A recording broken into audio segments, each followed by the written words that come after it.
بسم الله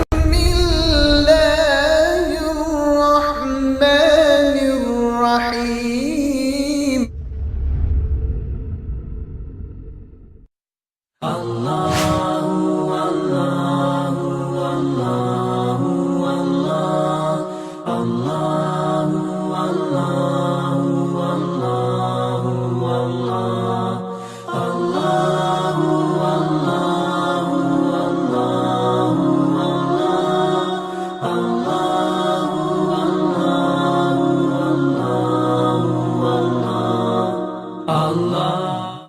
صلی علی رسولہ نور الاولین والآخرین وعلی آلہ الطیبین الطاہرین واصحابہ الراشدین المہدیین. اعوذ باللہ من الشیطان الرجیم. بسم اللہ الرحمن الرحیم. سبحان الذی اسری بعبدہ لیلا من المسجد الحرام الی المسجد الاقصی الذی بارکنا حولہ لنریہ من آیاتنا انہ هو السمیع البصیر. صدق اللہ مولانا العظیم. جمیع حاضرین مکرم، سامعین محترم، معزز محترم شرکائے جلسہ، بزرگوں، نوجوان ساتھیوں، بانیان جلسہ احاطہ، اللہ تبارک و تعالی کا بہت بڑا کرم ہے کہ آج ایک انتہائی متبرک اور مقدس رات میں ہم یہاں مسجد میں جمع ہیں اور اللہ رب العزت کے پیارے حبیب سرکار دو عالم صلی اللہ علیہ وسلم کے مقدس سفر معراج کا تذکرہ کر رہے ہیں، سن رہے ہیں. قبل اس کے کہ میں اپنی گفتگو کا آغاز کروں، ایک مرتبہ بارگاہ رسالت و آل رسالت میں درود و سلام کا نذرانہ پیش کریں. اللہم صلی علی سیدنا محمد وعلی آل سیدنا محمد مبارک وسلم. صلاۃ و سلام علیک یا سیدنا یا حبیبنا یا رسول اللہ. معزز حاضرین،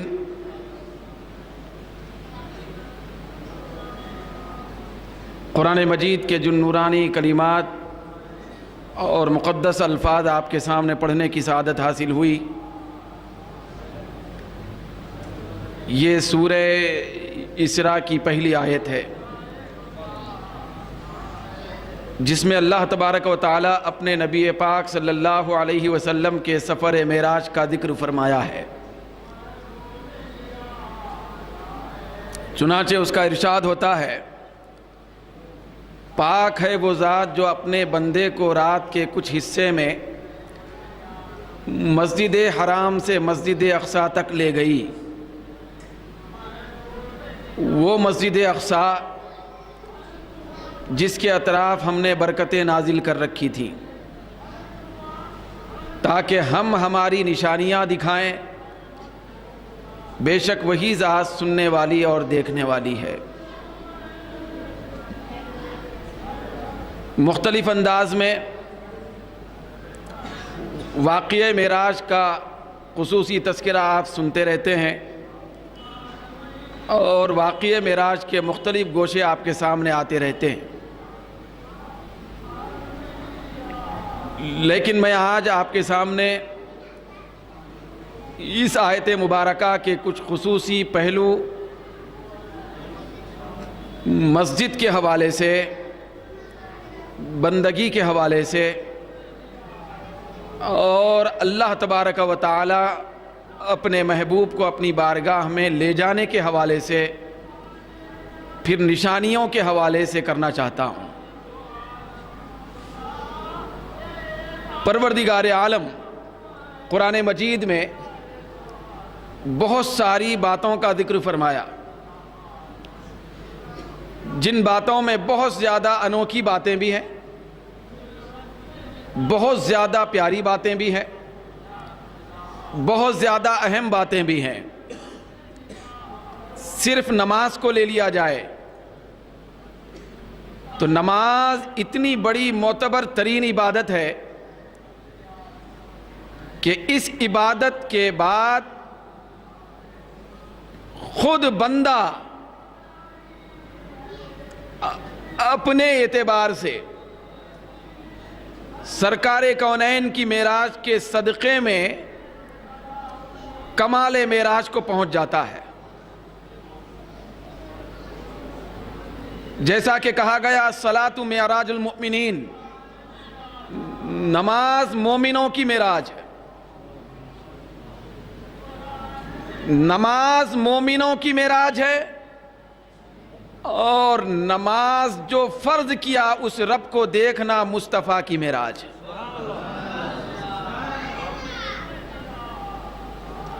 ہماری معراج یہ ہے کہ ہم نماز پڑھیں، سجدہ کریں۔ نبی کی معراج یہ ہے کہ رب کا دیدار کریں۔ تو نماز جیسی عبادت جب اللہ تبارک و تعالی قرآن مجید میں بیان کرنا چاہا تو قرآن مجید میں نماز کا حکم دینے سے پہلے اللہ نے یہ نہیں فرمایا کہ پاک ہے وہ ذات جو نماز کو فرض کی ہے۔ نماز میں اللہ تعالیٰ زکوٰۃ کا بھی ذکر فرمایا، لیکن اس طرح نہیں فرمایا کہ پاک ہے وہ ذات جس نے زکوٰۃ کا نظام قائم کیا،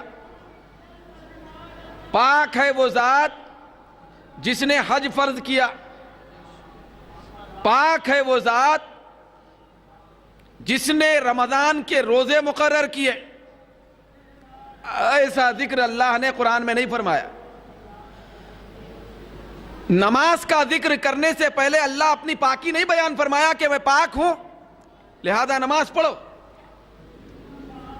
مگر جب اپنے محبوب کی معراج کی بات آتی ہے، پھر اپنے محبوب کے سفر معراج کا تذکرہ کرنے کی بات آتی ہے، تو اللہ تبارک و تعالیٰ ڈائریکٹ معراج کا تذکرہ نہیں فرماتا، بلکہ واقعہ معراج کو بیان کرنے سے پہلے کہتا ہے کہ خبردار، معراج کا ذکر بعد میں کروں گا، میری پاکی پہلے بیان کروں، میری پاکی پہلے ہے، سفر معراج کا تذکرہ بعد میں۔ وہ اس لیے کہ معراج کا واقعہ ایک ایسا تعجب خیز واقعہ ہے، معراج کا واقعہ ایک ایسا عقلوں کو دنگ کرنے والا واقعہ ہے، معراج کا واقعہ اتنا زیادہ طبیعتوں کو متغیر کرنے والا واقعہ ہے کہ معراج کے واقعے کو سننے کے بعد جو لوگ کم ظرف ہوں گے، جن کی طبیعتوں کے اندر کوئی مضبوطی نہیں ہوگی، جن کی طبیعتیں صرف اپنی فطرت کی بنیاد پر قائم ہوں گی، جن کی طبیعتیں محبت کا مزاج نہیں رکھیں گی، جن کی طبیعتوں میں صدیق اکبر کی صداقت کا نور نہیں ہوگا، تو واقعہ معراج سننے کے بعد انکار کریں گے لوگ۔ معراج کا واقعہ جب سنیں گے تو اعتراض کریں گے کہ ایسا کیسے ہو سکتا ہے، یہ جو ایسا کیسے ہو سکتا ہے، یہ سوال جو قائم ہونے والا ہے۔ تو اللہ رب العزت نے اس عالم الغیب والشہادہ رب نے جس کے علم میں پہلوں کا بھی علم ہے، بعد والوں کا بھی علم ہے، جس کے علم میں اتنی وسعت ہے کہ لوگوں کے دلوں میں خیالات بعد میں پیدا ہوتے ہیں، رب پہلے جانتا ہے۔ تو اس عالم الغیب والشہادہ رب نے اعتراض کے منہوں کو بند کرنے کے لیے کہ میرے محبوب کے معراج کے واقعے کا انکار کرنے والے ہوں گے، پھر اس پہ اعتراض کسنے والے ہوں گے، تو ان کے منہ پر خفل ڈالنے کے لیے اللہ نے فرمایا کہ خبردار، میرے محبوب کے اس عجیب واقعے معراج کا انکار کرنے سے پہلے تم میری پاکی کو دیکھو کہ میں لے جا سکتا ہوں یا نہیں لے جا سکتا ہوں. میری ذات پاک ہے, میری ذات ہر عیب سے پاک ہے, میری ذات ہر جھول سے پاک ہے, میری ذات ہر نقص سے پاک ہے, میری ذات ہر کمزوری سے پاک ہے, میری ذات ہر ضعف سے پاک ہے. میں با اختیار خدا ہوں, میں قادر مطلق خدا ہوں, لہذا میں لے جاتا ہوں, مصطفیٰ جاتا ہے. تو اے دنیا والو, میرے مصطفیٰ کے لامقامے جانے پہ اعتراض مت کرو, اعتراض کرنے سے پہلے میری پاکی کو پڑھ لو. تو یاد رکھو, جو میرے مصطفیٰ کے واقعے معراج کا انکار کرے گا تو مصطفیٰ کی معراج کا انکار نہیں بلکہ میری قدرت کا انکار ہوگا, میری پاکی کا انکار ہوگا, میرے اختیار کا انکار ہوگا, میری حکمرانی کا انکار ہوگا, میری سلطنت کا انکار ہوگا. تو لہذا یہ بات لوگوں کے ذہنوں میں بٹھانے کے لیے کہ واقعے معراج کو سن کر اعتراض کرنے والے اعتراض کریں گے تو ان کے منہوں پہ خفل لگایا جائے کہ اعتراض نہ کریں. اگر تم غیرت کا پانی پیے ہو اور خدا کی وحدانیت اور توحید کو حقیقت میں مانتے ہو تو مصطفیٰ کی معراج پہ انکار کرنے سے پہلے میری پاکی کو دیکھو کہ میں سبحان ہوں. سبحان کا مطلب میں بے عیب ہوں, میں بڑی قوت والا ہوں, میں بڑی طاقت والا ہوں, میں بڑی قدرت والا ہوں, میں لے جاتا ہوں, مصطفیٰ جاتا ہے. تو اللہ فرماتا ہے کہ سبحان الذی اسری بعبدہ, پاک ہے وہ ذات جو اپنے بندے کو لے گئی. کیا فرمایا اللہ تعالیٰ کہ پاک ہے وہ ذات جو اپنے بندے کو آج کی رات لے گئی. تو دوستو, قابل غور بات یہ ہے کہ یہاں سب سے پہلے تو سبحان کہہ کے منہوں پہ تالا لگایا کہ اعتراض نہ کرے, مگر غیرت والے لوگوں کے منہ پہ تالا ہے. جب آدمی بے حیا بن جاتا ہے, جب بے غیرت بن جاتا ہے, تو حدیث شریف میں آیا, سرکار نے فرمایا, مشکات شریف کی حدیث ہے کہ اذا لم تستحی ففعل ما شئت, جب تو بے غیرت بن جائے تو جو چاہے کرے. بھئی بے شرم کو کوئی روک ٹوک تو ہے ہی نہیں. تو قفل ان لوگوں کے منہ پہ ہے جو غیرت والے, جو شرم والے, جن کے اندر حیا کا ذرا برابر پانی ہے. تو ان کے منہ پہ مہر لگانے کے لیے اللہ نے فرمایا سبحان, رک جاؤ, اعتراض مت کرو. تو جو غیرت والے ہوتے ہیں رک جاتے ہیں, لیکن جو بے غیرت ہوتے ہیں وہی اعتراض کرتے ہیں, وہی اعتراضات کو دہرایا جاتا ہے. تو واقعے معراج پہ اعتراض یہ ابو جہل کے زمانے سے چلا تو آج تک چل رہا اور قیامت تک بھی چلے گا. کیوں بھئی؟ اس لیے کہ ہر نور کو سمجھنے کے لیے تاریکی ہونا ضروری ہے, ہر اجالے کو جاننے کے لیے بھئی اندھیرا ہونا ضروری ہے, اور حق کو پہچاننے کے لیے باطل ہونا ضروری ہے. رحمان کی سچی وفاداری کرنے کے لیے شیطان ہونا ضروری ہے, شیطان کی رکاوٹ ہونا ضروری ہے. تو لہذا غیرت والے لوگوں سے اللہ فرماتا ہے, شعور والے لوگوں سے اللہ فرماتا ہے کہ معراج کے واقعے کا انکار کرنے سے پہلے میری ذات کو دیکھو, میں پاک ہوں. جب میں پاک ہوں تو میں اپنی قدرت سے میرے محبوب بندے کو رات کے مختصر حصے میں 2 مہینے کی مسافت والا سفر زمینی مسجد حرام سے بیت المقدس مسجد اقصیٰ لے گیا, پھر مسجد اقصیٰ سے آسمانوں کی بلندیوں پہ لے گیا, پھر آسمان کی بلندیوں سے سدرۃ المنتہا پہ لے گیا, سدرۃ المنتہا سے آگے جبریل کو چھڑایا, صرف مصطفیٰ کو لایا. یہ میری قدرت ہے. آج کی رات میرا مصطفیٰ جبریل کی رہنمائی میں نہیں میری قدرت کی نورانیت میں آ رہا ہے. تو لہذا یہ مقدس سفر، اتنا بڑا طویل سفر، اتنا زیادہ حیرت میں ڈالنے والا سفر، یہ میں نے مصطفیٰ کو کرایا ہے. یہی میرے نبی کی معراج ہے. وہ اور نبی ہوتے تھے کہ ان کی معراج سمندر کی لہروں میں ہوتی تھی، سمندر کی لہروں میں ہوتی تھی. وہ اور نبی تھے کہ ان کی معراج فرش زمین پہ ہوتی تھی. لیکن یہ میرا محبوب ہے، اس کی معراج لامکاں میں بلا کے جلوہ، پردہ ہٹا کے جلوہ دکھانے سے ہوتی ہے. کسی کی معراج پہاڑ پہ ہوتی ہے، کسی کی معراج مچھلی کی پیٹ میں ہوتی ہے، کسی کی معراج آگ میں ہوتی ہے، کسی کی معراج زمین کے ذرات پہ ہوتی ہے. لیکن میرے مصطفیٰ کی معراج لامکاں کی بلندیوں میں ہوتی ہے.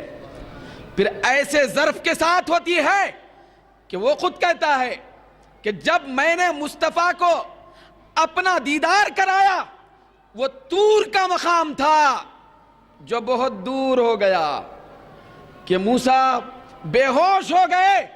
لیکن آج لامکاں کی خلوتوں میں مصطفیٰ کو بلا کر میں اپنا جلوہ علانیہ کرا رہا ہوں. پھر بھی میرے مصطفیٰ کے دیکھنے کی کیفیت یہ ہے کہ ما زاغ البصر وما طغى. میرا مصطفیٰ جب میرا دیدار کر رہا تھا تو پلک بھی نہیں جھپک رہا تھا.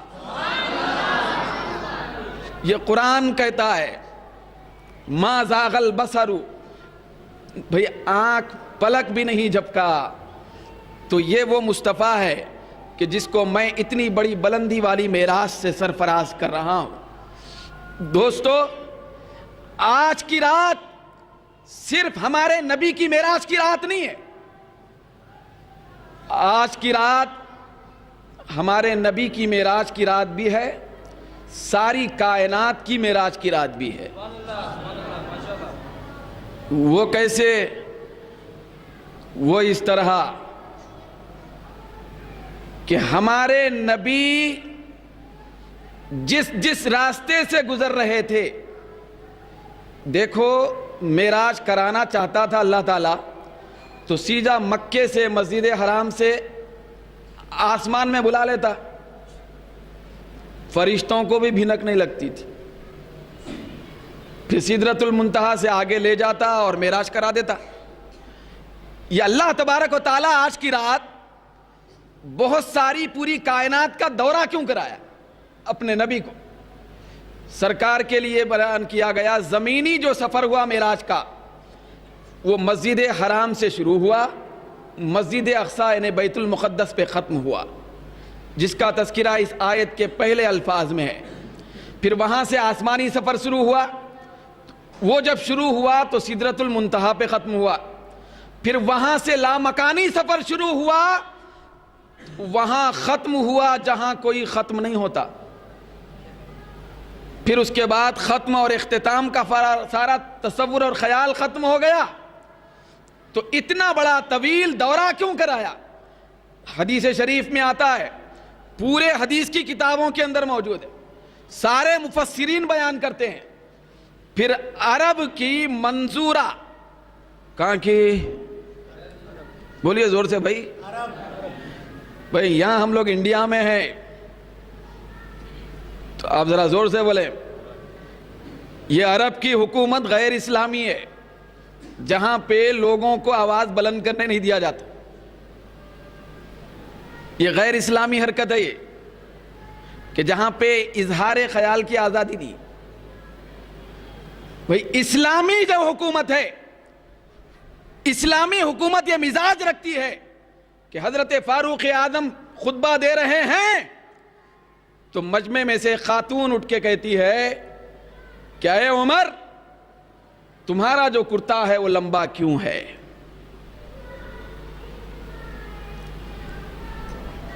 لمبا کیوں ہے؟ جبکہ مال غنیمت میں جو کپڑے آئے اس سے اتنا لمبا کرتا تو نہیں بنتا تھا.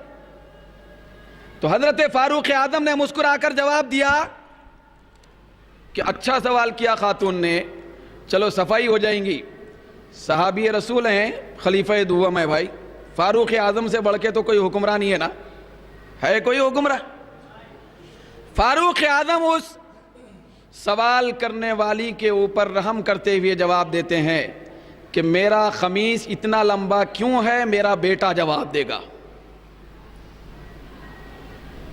یہ ہے اسلامی مزاج کہ ایک عام رعایا بھی سلطنت کے حاکم پر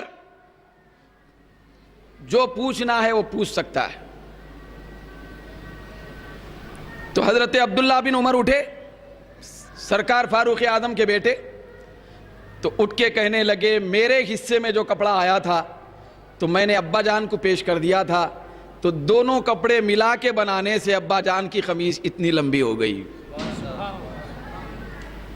فاروق اعظم کے اس ہیبت والے کر و فر کی زندگی پر بل نہیں آئے. فاروق اعظم نے اس عورت پر کوئی جملہ نہیں کسا.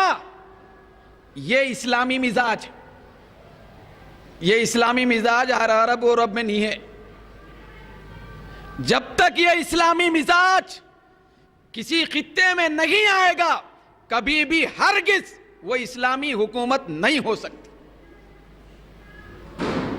کہ آدمی کو اتنا اپنے من کی بات بولنے کی اجازت ہو. تو چنانچہ عرب میں جو تفسیر چلتی ہے اس کا حوالہ دے رہا ہوں بھائی. کون سی تفسیر؟ وہ تفسیر ہے تفسیر ابن کثیر.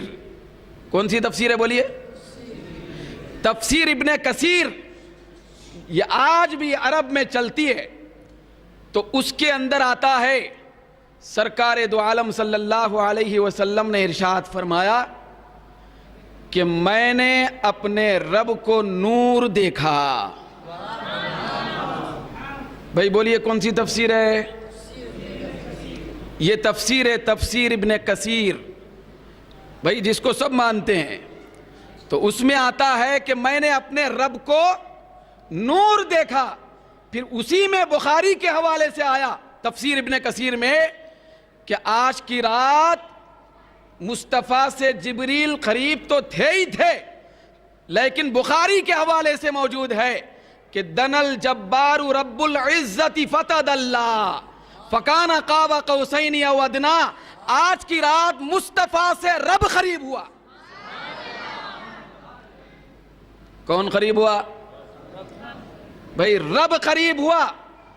بھائی بعض لوگ کہتے ہیں جبریل قریب ہوئے. بھائی آج کی رات کون قریب ہوئے؟ بعض لوگ بولتے جبریل قریب ہوئے. بھائی ارے نادان ہو, جبریل تو روز ہی ہوتے تھے قریب. بھائی جبریل تو روز قریب ہوتے تھے. تو آج کی رات کی کیا خصوصیت ہے؟ روزانہ جبریل قریب ہوتے تھے, آج کی رات جبریل کو بھیجنے والا قریب ہوا. یہ بخاری میں آیا. کس میں آیا؟ بخاری شریف میں آیا بھائی. اچھا وہ بخاری شریف میں آیا سو نقل کون کر رہے؟ یہ علامہ ابن کثیر سعودیہ عربی میں جو تفسیر چلتی ہے وہ اس میں موجود ہے کہ اللہ قریب ہوا سرکار سے. تو بات پکی ہے نا, آج سرکار اللہ کا دیدار کیے. بخاری سے ثابت, تمہارے عالم صاحب سے ثابت, تمہارے مفسر سے ثابت. تو اب تو مانو کہ آج مصطفیٰ نے اپنے سر کی آنکھوں سے خدا کو دیکھا ہے. مگر وہی بات ہے نا کہ ماننا ہر ایک کے بس کی بات نہیں ہے. ماننا ہر ایک کے بس کی بات نہیں ہے. لیکن ہم اہل سنت و جماعت اتنے زیادہ ماننے کے پیکر ہیں کہ ہم ہر بات مانتے ہیں. ہم آدھی بات بھی نہیں مانتے, ہم ہر بات مانتے ہیں. چنانچہ ہم جہاں نبی کو نور مانتے ہیں وہیں بشر بھی مانتے ہیں. کیا مانتے ہیں؟ بشر بھی مانتے ہیں. اس لیے نبی بشر ہیں, مکے کی گلیوں میں بھی چلتے ہوئے نظر آتے ہیں. نبی نور ہیں, لامکاں میں پہنچتے ہوئے بھی نظر آتے ہیں. لامکان میں پہنچتے ہوئے بھی نظر آتے ہیں. لیکن دوستو قربان جائیں ہمارے نبی کی بشریت پر. دل چاہتا ہے اور واپس لوں گا یہ جملہ کہ ہمارے نبی نور ہیں, لامکان کی بلندیوں میں جاتے ہیں. لیکن خدا نہ خواستہ کسی کے ذہن میں یہ خیال نہ آئے کہ آج کی رات نبی نور کی حالت میں گئے. نہیں, مصطفیٰ کی بشریت کی برتری کا یہ عالم کہ جبریل کی نورانیت پیچھے رہ گئی, نبی کی بشریت آگے بڑھ گئی.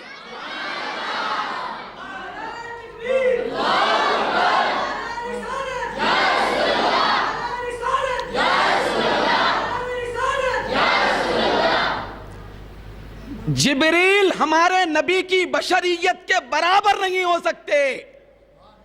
تو دنیا کا چلتا پھرتا انسان کہلانے والا جانور یہ نبی کے بشریت کے برابر کیسے ہو سکتا ہے؟ تو جب ہمارے نبی کی بشریت کا یہ پاور کہ سرکار جبریل جب پیچھے ہو رہے تھے تو روح البیان میں آتا ہے کہ حضرت جبریل نے عرض کیا کہ سرکار اب میری نورانیت جواب دے رہی ہے, اب میری نورانیت اپنی انتہا کو پہنچ رہی ہے, آپ تو بشر کے ساتھ ہیں. لوگ بولیں گے نہیں نور کے ساتھ ہی گئے ہوں گے, لیکن قرآن شاہد ہے. پروردگار عالم نے پہلے ہی الفاظ میں فرمایا جملے میں, سبحان الذی اسریٰ بعبدہ, میں آج کی رات مصطفیٰ کو عبد اور بشریت کے ساتھ بلایا ہوں, نور کے ساتھ نہیں. نور تو ساتھ تھا لیکن بشریت کے ساتھ گئے, جسمیانیت کے ساتھ گئے, بدنیت کے ساتھ گئے, جاگتی حالت میں گئے. جبریل پیچھے رہ گئے, بشریت آگے بڑھ گئی. تو اسی لیے ہم کہتے ہیں کہ ہمارے نبی بشر ہیں, لیکن ایسے بشر ہیں جو ساری کائنات میں خیر البشر ہیں کہ کوئی ان کی بشریت کا مقابلہ نہیں کر سکتا. جب مصطفیٰ کی بشریت کا کوئی مقابلہ نہیں کر سکتا تو سرکار کی نورانیت کا مقابلہ کون کر سکتا ہے؟ تو حضور فرماتے ہیں کہ آج کی رات بخاری کے حوالے سے ابن کثیر نے فرمایا, سعودیہ کی تفسیر حرم میں بھی پڑھی جاتی, پورے تفسیریں بینڈ ہیں, کوئی تفسیر نہیں چل سکتی. یہ دیکھو مذہبی آزادی کہ پوری تفسیروں کو بند کر دیا گیا, بینڈ. خطرہ ہے کہیں حق کا بول بالا ہو جائیں گا. ارے بھائی اتنے زیادہ تم حق پہ ہیں تو حرم کے اس علاقے میں دوسروں کو بھی بولنے کا موقع دو, پھر کون حق ہے کون نہ حق ہے بات معلوم ہو جائے گی. تو اللہ تبارک و تعالی ارشاد فرماتا ہے کہ میں اپنے نبی کو عبدیت کی شان کے ساتھ بلایا ہوں. تو عبد کس کو کہتے ہیں؟ پورے مفسرین بیان فرماتے ہیں. امام فخر الدین رازی, حضرت علامہ آلوسی, حضرت علامہ اسماعیل حقی, صاحب تفسیر مظہری, صاحب در منصور, سارے مفسرین بیان کرتے ہیں کہ عبد کہتے ہیں ایسے بندے کو کہ جس کے اندر روح بھی ہو جسم بھی ہو, جس کے اندر. تو اللہ تبارک و تعالیٰ آج کی رات جب معراج کرانا چاہا تو اپنے نبی کو روح کے ساتھ نہیں بلایا, اپنے نبی کو روح اور جسم دونوں کے ساتھ بلایا. تو نبی کو معراج کس اعتبار سے ہوئی بھئی؟ آج کی رات کس اعتبار سے ہوئی؟ روح کے ساتھ بھی ہوئی, جسم کے ساتھ بھی ہوئی. لیکن بعض لوگوں کو پیٹ میں درد ہوتے رہتا کہ وہ لوگ, بعض لوگ کہتے رہتے ہیں نہیں کیا ہوا بھئی ابھی اچھے تھے, کیا ہوا؟ وہ نبی کو روح کے ساتھ ہوئی معراج, جسم کو نہیں ہوئی. بھئی روح کے ساتھ معراج ہوئی. پھر اور ایک اعتراض اگلا یہ کرتے کہ نہیں وہ روح کے ساتھ بھی ہوئی مگر خواب میں ہوئی, جاگتے میں نہیں ہوئی. کتنے اعتراض ہوئے بولو؟ کیا ہے بولیے؟ دو اعتراض کیا ہے بولیے؟ بھائی صبح سننے سے پہلے میرے سے سن لو، سن کے اس کے جوابات ذہن میں رکھو کہ نبی کو جو معراج ہوئی بعض لوگ کیا کہتے ہیں روح کے ساتھ ہوئی، پھر یہ بھی کہنا ہے کہ بیداری میں نہیں ہوئی خواب میں ہوئی۔ مگر دوستو میں بھی کہتا ہوں ہاں روح کے ساتھ ہوئی، بیداری میں نہیں ہوئی، خواب میں بھی ہوئی۔ یہ میں بھی بولتا ہوں، تم لوگ بھی بولیں گے نہیں بولیں؟ بھائی تعجب میں پڑھنے کی ضرورت نہیں ہے، بولیے ہوئی۔ میں بھی کہتا ہوں کہ ہمارے نبی کو روح کے ساتھ معراج ہوئی، پھر جاگتے میں نہیں خواب میں ہوئی، لیکن بابا آج نہیں ہوئی۔ بھئی آج کی رات نہیں ہوئی، آج کی رات جو معراج ہوئی وہ جسم اور روح اور جاگتے کی حالت میں ہوئی، باقی جتنی معراجیں 33 ہوئی وہ سب روح کے ساتھ ہوئی۔ بولیے تو ہم لوگ کیا ہے؟ ماننے والے لوگ ہیں۔ بولیے کون ہیں ہم لوگ؟ جو لوگ ماننے والے ہوتے ہیں انہی کو مومن کہتے ہیں۔ کن کو کہتے ہیں؟ ماننے والے لوگ ہیں۔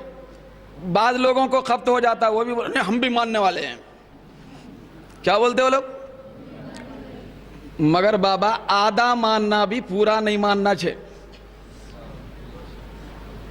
بعض لوگ آدھا مانتے آدھا نہیں مانتے اور بولتے ہم بھی ماننے والے ہیں۔ تو ایسے لوگوں کے بارے میں قرآن میں آیا کہ افتؤمنون ببعض الکتاب وتکفرون ببعض، کہ اے یہودیو کیا تم بعض آیتوں کو مانتے ہو بعض آیتوں کا انکار کرتے ہو؟ جاؤ تم مکمل جہنمی۔ بعض کو ماننا بعض کا انکار کرنا یہ نہیں ماننا ہی ہے۔ کیا ہے؟ نہیں ماننا ہی ہے۔ ایک چیز کا بھی انکار کرا تو نہیں ماننا ہی ہے۔ خدا نہ خواستہ ایک آدمی بول رہا کہ میں ساری چیزوں کو مانتا ہوں لیکن یہ نہیں مانتا کہ جنت ہے، تو بولے وہ ماننے والا ہوا نہیں ماننے والا ہوا؟ بولیے تو آپ ہم سرٹیفکیٹ دے دیتے ہاں چلتا لے بولتے ہیں، ہم کیسا بولیں گے کہ اللہ ہی نہیں بول رہا تو ہم کیسا بولیں گے؟ تو ایک چیز کا انکار ساری چیزوں کا انکار ہے۔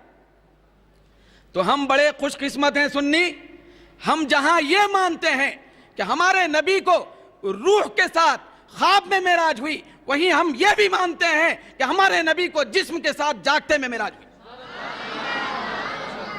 تو ہمارا ماننا مکمل ماننا ہے، تمہارا ماننا ادھورا نہیں ماننا ہے، کیونکہ ادھورا ماننا نہیں ماننا ہی ہے۔ تو یاد رکھیں غور سے سن کے کہ ہمارے نبی کو کل 34 مرتبہ معراج ہوئی۔ بولیے کتنی مرتبہ معراج ہوئی؟ تھوڑا ادھر ادھر گلیوں میں کوئی پلٹ کے پوچھے ارے میاں روح کے ساتھ ہوئی؟ میاں کیا عقیدہ ہے تیرا؟ روح کے ساتھ ہوئی خواب میں ہوئی؟ اب سنبھال لیتے نا آپ؟ ہاں صحیح بول رہا بھائی، تو بھی کیا بولنا اس کو؟ صحیح بول رہا۔ پھر بولنا 27 رجب کی بات نہیں کر رہا ہے انہیں، وہ پہلے کی باتاں کر رہا ہے انہیں۔ کب کی بات کر رہا ہے انہیں؟ تو 34 مرتبہ معراج ہوئی، جس میں سے 33 مرتبہ روح کے ساتھ خواب میں ہوئی، 34ویں مرتبہ آج کی رات جسم اور جاگتے کی حالت میں ہوئی۔ جاگتے کی حالت میں ہوئی، جاگتے حالت میں۔ مگر لوگ کیا کریں گے معلوم؟ دیکھو حدیثوں کو پڑھنا الگ ہے، سمجھنا الگ ہے۔ یہ فلسفہ میں سمجھا رہا ہوں آپ کو، اس سے کیسا دھوکا ہوتا دیکھیں۔ حدیثوں کو پڑھنا الگ ہے، سمجھنا الگ ہے۔ یہ تو ہمارے نبی کی بات ہے حدیث، با کی بات بھی سننا الگ ہے، سمجھنا الگ ہے۔ بعض وقت ایسا ہوتا ہے کہ با کی بات سنتا بیٹا سمجھتا نہیں، تو اس سے اتنی گڑبڑ ہو جاتی ہے کہ نقصان میں پڑ جاتا ہے۔ جیسے مثال کے طور پہ با غصے میں تھے، انہوں بولے جا کے منہ کلا کر. سمجھ رہے ہیں آپ؟ نہیں آگے بیان کروں, سمجھ گئے پورا؟ تو بابا بولے منہ کالا کر, چلے گیا انہیں وہاں سے. اب چولہے کے پاس گیا, توا لیا, پورا منہ کالا کر کے آیا. ارے بولے ماٹھی ملے, یہ کیا کر کے آیا تو؟ بھئی ابھی نام ڈبا دیا بابا کا, ابھی بولے نا منہ کالا کر. تو بابا کی بات سنا مگر سمجھا نہیں. سمجھے آپ؟ تو باپ کی بات بھی سننا الگ ہے, سمجھنا الگ ہے. دوستو بلا تشبیہ و تمثیل, یہ تو خدا اور مصطفیٰ کا فرمان ہے. یہ گلی کا ہر ایرا غیرہ کیسا سمجھ سکتا ہے؟ اس کو بھی سننا الگ ہے, سمجھنا الگ ہے. جو سننے والے ہیں وہ حدیث والے ہیں, جو سمجھنے والے ہیں وہ سنت والے. جو سمجھنے والے ہیں وہ سنت والے ہیں, تو جو سمجھنے والے ہیں تو اسی طبقے کا نام اہل سنت ہے. فرق یہی ہے. لوگوں کو اتنا زیادہ ڈر ہوگا اس کے بعد کہ آج کل کتابیں بھی لکھ رہے ہیں. بھئی اب تک بول رہے تھے حدیث والے, سمجھ رہے ہیں نا آپ لوگ؟ اب وہ کہاں لگاؤں میں, اہل وہل نہ اہل ہوں. اب تک بول رہے تھے حدیث والے, پھر آج کیا کر رہے ہیں؟ کتابیں بھی لکھ رہے ہیں, اپنے آپ کو بول رہے ہیں اصلی اہل سنت. کیا بول رہے؟ ارے بھائی کل تک تو حدیث والا تھا, سنت والا کیسا ہوا؟ پھر اس کے ساتھ لگا رہا اصلی. شاید سین کے ساتھ اصلی ہے, کتنا اصلی ہے معلوم ہو رہا ہو. سین کے ساتھ بھی اصلی رہتا کہ لوگ لگا کے رکھتے اصلی گھی ملتا ہے, تو وہ سین کے ساتھ ہے. حالانکہ اصلی کا لفظ کس کے ساتھ ہے؟ سواد کے ساتھ. تو تو جو لکھ کے لگایا ہے, تیرا گھی کتنا اصلی ہے کتنا ڈالڈا ہے معلوم ہو رہا ہے. سین کے ساتھ لکھا ہوا کہ یہاں اصلی گھی ملتا ہے. تو اصلی اہل سنت بولنے کی کیا ضرورت ہے آج؟ کیا ضرورت پیش آئی؟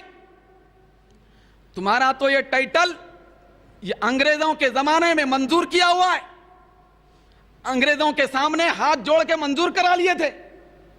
تو آج اصلی اہل سنت کیسے بنے؟ تو ان لوگوں کو یہ خیال ستایا کہ کہیں لوگ ہم کو یہ ٹائٹل سے حدیث سننے والے نہ سمجھیں, سمجھنے والے بھی ہیں بول کے معلوم ہو جائے. تو لہذا وہ ہمارا لقب کے اندر آ گئے. مگر کتنا بھی لگا لو, کیا بھی کر لو, بندر کتنی بھی ترقی کرو, انسان نہیں بن سکتا. بندر بندر ہی رہتا ہے. تو لہذا تم اصلی لگاؤ یا نقلی, بزرگان دین اولیاء و صالحین صحابہ اہل بیت کا فیض ہے کہ اہل سنت و جماعت کا ٹائٹل ہمارا نصیب ہے. یہ ہمارا نصیب ہے. تو ہم لوگ ادھوری باتوں کو ماننے والے لوگ نہیں ہیں. یہ اہل سنت کا مطلب سمجھیں آپ. ہم لوگ حدیث سننے والے بھی ہیں, حدیث سمجھنے والے بھی ہیں. ارے نادانو, حدیث سننا کمال نہیں ہے, حدیث سمجھنا کمال ہے.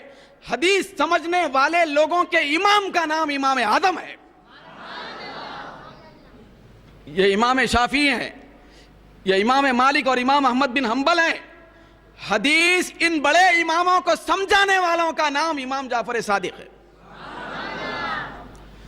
تو لہذا یہ حدیث کو سمجھنا اور سننا الگ الگ ہے. تو کوئی حولا مل کے بولا نہیں میاں ادھر حدیث کی کتاب ہے, ادھر یہ حدیث میں موجود ہے کہ سرکار کو روح کے ساتھ خواب میں معراج ادھر حدیث میں آیا. تو آپ کیا بولیں گے؟ بھئی آپ تعجب میں پڑھنے کی ضرورت نہیں ہے, مسکرا کے بولنا. یہ حولا پہلے کی بات بتا رہے ہیں. کب کی بات بول رہا ہوں؟ ارے بھائی کس کو انکار ہے روح کی ساتھ نہیں ہوئی؟ کون بول رہے ہیں؟ تو حدیث بتانے کی کیا ضرورت؟ تجھ سے پہلے ہم ہی بول رہے ہیں کہ حدیث میں ہے کہ روح کے ساتھ ہوئی, خواب میں بھی ہوئی. مگر نادان, روح کے ساتھ خواب میں 33 مرتبہ ہوئی, لیکن آج شب معراج کی بات ہے, اس کی بات کر. آج کی رات جسم کے ساتھ جاگتے کی حالت میں ہوئی۔ یہ کیسے معلوم جاگتی حالت میں ہوئی؟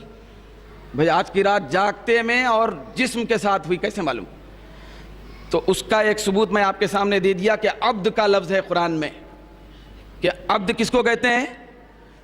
بھئی عبد کہتے ہیں، پورے مفسرین گواہ ہیں کہ عبد کہتے ہیں ایسے آدمی کو جس کے اندر روح بھی ہو جسم بھی ہو۔ تو اللہ تبارک و تعالیٰ جب اپنے نبی کو معراج کرانا چاہا تو یہ نہیں فرمایا کہ پاک ہے وہ ذات جو اپنے نبی کو لے گیا، پاک ہے وہ ذات جو اپنے رسول کو لے گیا، پاک ہے وہ ذات جو اپنے محبوب کو لے گیا، پاک ہے وہ ذات جو اپنے مصطفیٰ کو لے گیا، پاک ہے وہ ذات جو اپنے مزمل کو لے گیا، پاک ہے وہ ذات جو اپنے طٰہٰ یاسین کو لے گیا، بلکہ اللہ فرماتا ہے پاک ہے وہ ذات جو اپنے بندے کو لے گیا۔ یہ بتانا چاہتا ہے کہ ارے نادانو، میں مصطفیٰ کو بھیجا تھا تو نبی بنا کے بھیجا، رسول بنا کے بھیجا، لیکن معراج کی رات بلایا تو بندہ بنا کے بلایا تاکہ جسم اور روح کے ساتھ معراج ہو جائے، جسم اور روح دونوں کے ساتھ معراج ہو جائے۔ تو عبد کہتے ہی ہیں جسم اور روح کا نام، دونوں کے ساتھ معراج ہوئی۔ تو لہذا ایک دلیل ہے۔ پھر وہی ابن کثیر جو بولا نا، میں کتاب یاد رکھنا اس کو، یہ سعودی عربیہ میں چلتی منظورہ گورنمنٹ، تو اس کے اندر آیا، کس میں؟ ابن کثیر کے اندر موجود ہے کہ سرکار دو عالم صلی اللہ علیہ وسلم نے فرمایا کہ انا بین نائم و یقظان اذ اتانی جبریل بالبراق۔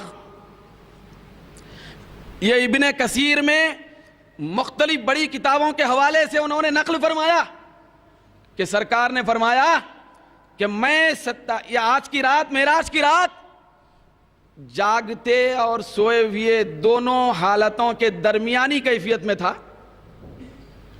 جاگنے اور سونے دونوں کیفیتوں کے درمیان میں تھا کہ اچانک جبریل میرے پاس براق لے کے آ گئے۔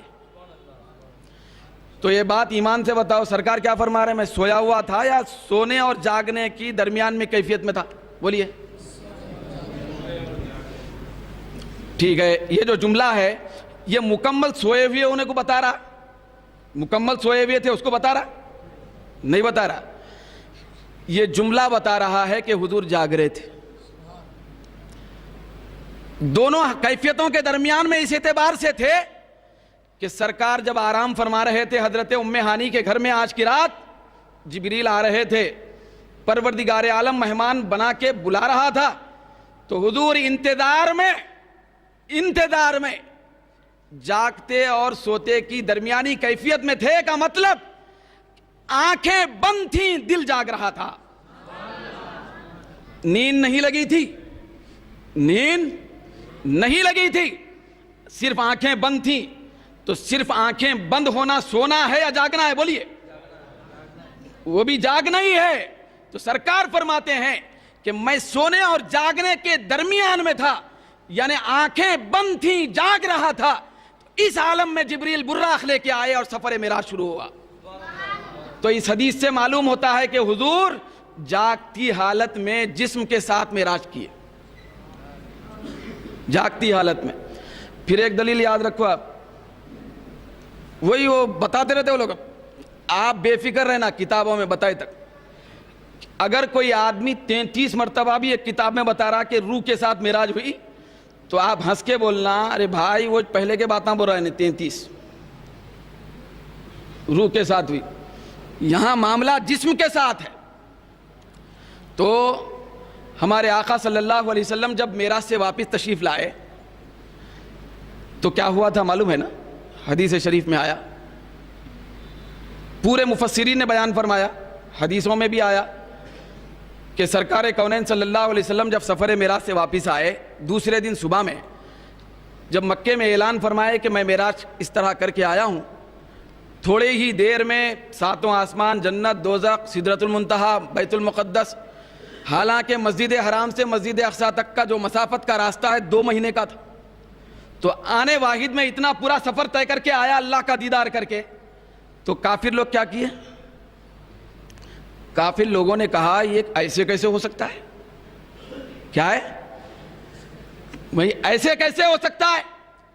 کافروں نے سمجھا کہ اب تو موقع ہاتھ میں آ گیا، جتنے مسلمان ہو گئے ان کو اب اسلام سے دور کریں گے یہ واقعہ بیان کر کے کہ عجیب بات ہے، ایک لمحے میں، تھوڑی سی دیر میں اتنا لمبا سفر، آسمانوں کا، جنت کا، دوزخ کا، سدرۃ المنتہا کا، بیت المقدس کا، یہ کیسے ہو سکتا ہے؟ تو وہ لوگ ایک دوسرے کو دیکھ کر بہت زیادہ پھرتی میں آئے کہ اب تو مسلمانوں کو اسلام سے چھڑانے کا موقع ہاتھ آ گیا، تو اس کا انکار کرنے لگے۔ تو یہ بات بتائیے، اگر خواب کی بات ہوتی تو کافر لوگ انکار کرتے؟ بولو بھائی، خواب کی بات ہوتی تو انکار کرتے؟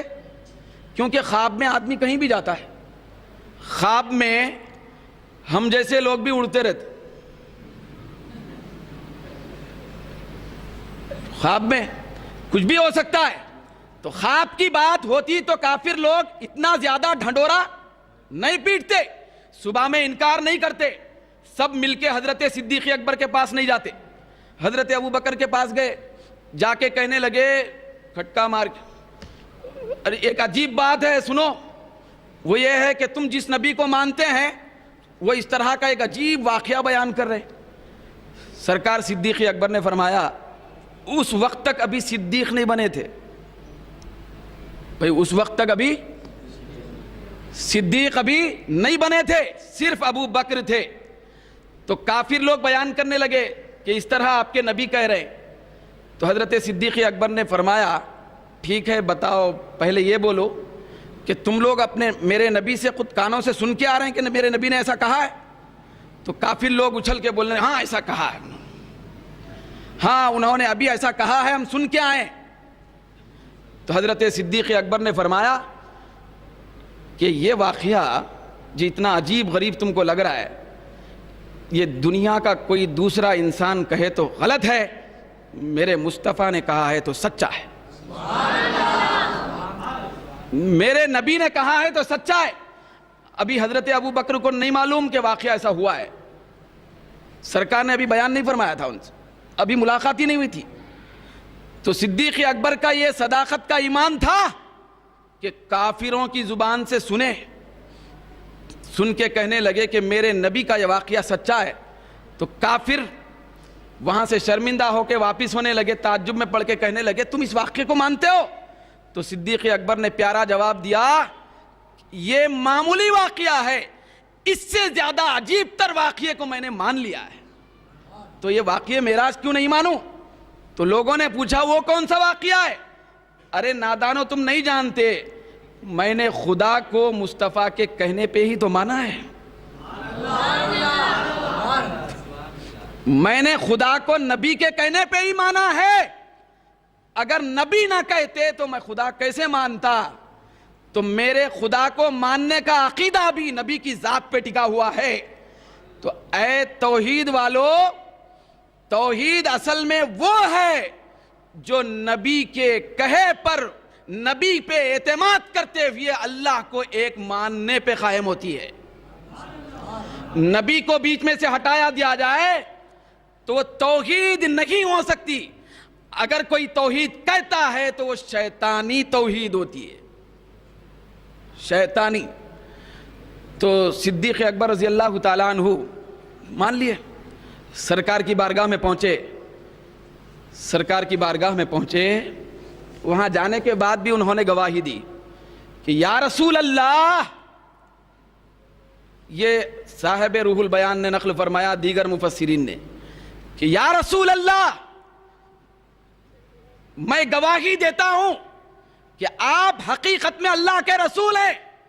تو ادھر مصطفیٰ نے غلام کا مرتبہ بڑا کرتے ہوئے فرمایا میں بھی گواہی دیتا ہوں کہ تم حقیقت میں صدیق ہو، تم حقیقت میں صدیق ہو۔ تو دوستو کافروں کا انکار کرنا بتا رہا ہے، کعبے کے اندر مکے میں شور مچانا بتا رہا ہے کہ بات جسمانی معراج کی تھی، روحانی معراج کی نہیں تھی، بات جاگتے کی تھی، خواب کی نہیں تھی۔ تو چنانچہ خواب میں بھی معراجیں ہوئی، لیکن آج کی رات جاگتے میں جسم کے ساتھ معراج ہوئی، جسم کے ساتھ معراج ہوئی۔ یہ الگ بات ہے کہ حدیثوں میں اس کا بھی ذکر آتا ہے، اس کا بھی ذکر آتا ہے، مثال کے طور پہ ایک سمجھنے کے لیے چھوٹی سی بات آپ کے سامنے عرض کر رہا ہوں. خدا نہ خواست میں تو اس سے پہلے کئی مرتبہ یہاں مسجد قباء میں آیا، لیکن یہ سمجھنے کے لیے بات عرض کر رہا ہوں کہ میں یہاں سمجھو آپ 4 مرتبہ آیا. کتنے مرتبہ آیا؟ مثال کے طور پر 4 مرتبہ آیا. 4 مرتبہ میں سے 1 مرتبہ پیدل آیا، دوسری مرتبہ گاڑی پہ آیا، بائک پہ، تیسری مرتبہ آٹو میں آیا، چوتھی مرتبہ کار میں آیا. تو لازمی بات ہے کہ 4 بیان کرنے والے نکلے. کتنے؟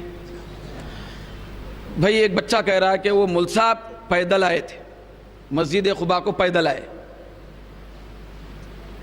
تو ایک دوسرا بچہ بیان کر رہا گاڑی پہ آئے، تیسرا بیان کر رہا آٹو میں آئے، چوتھا بیان کر رہا کار میں آئے. تو اس میں سے کس کی بات سچی ہے، کس کی بات غلط ہے؟ بولیے بولیے بھائی، سب کی بات سچی ہے.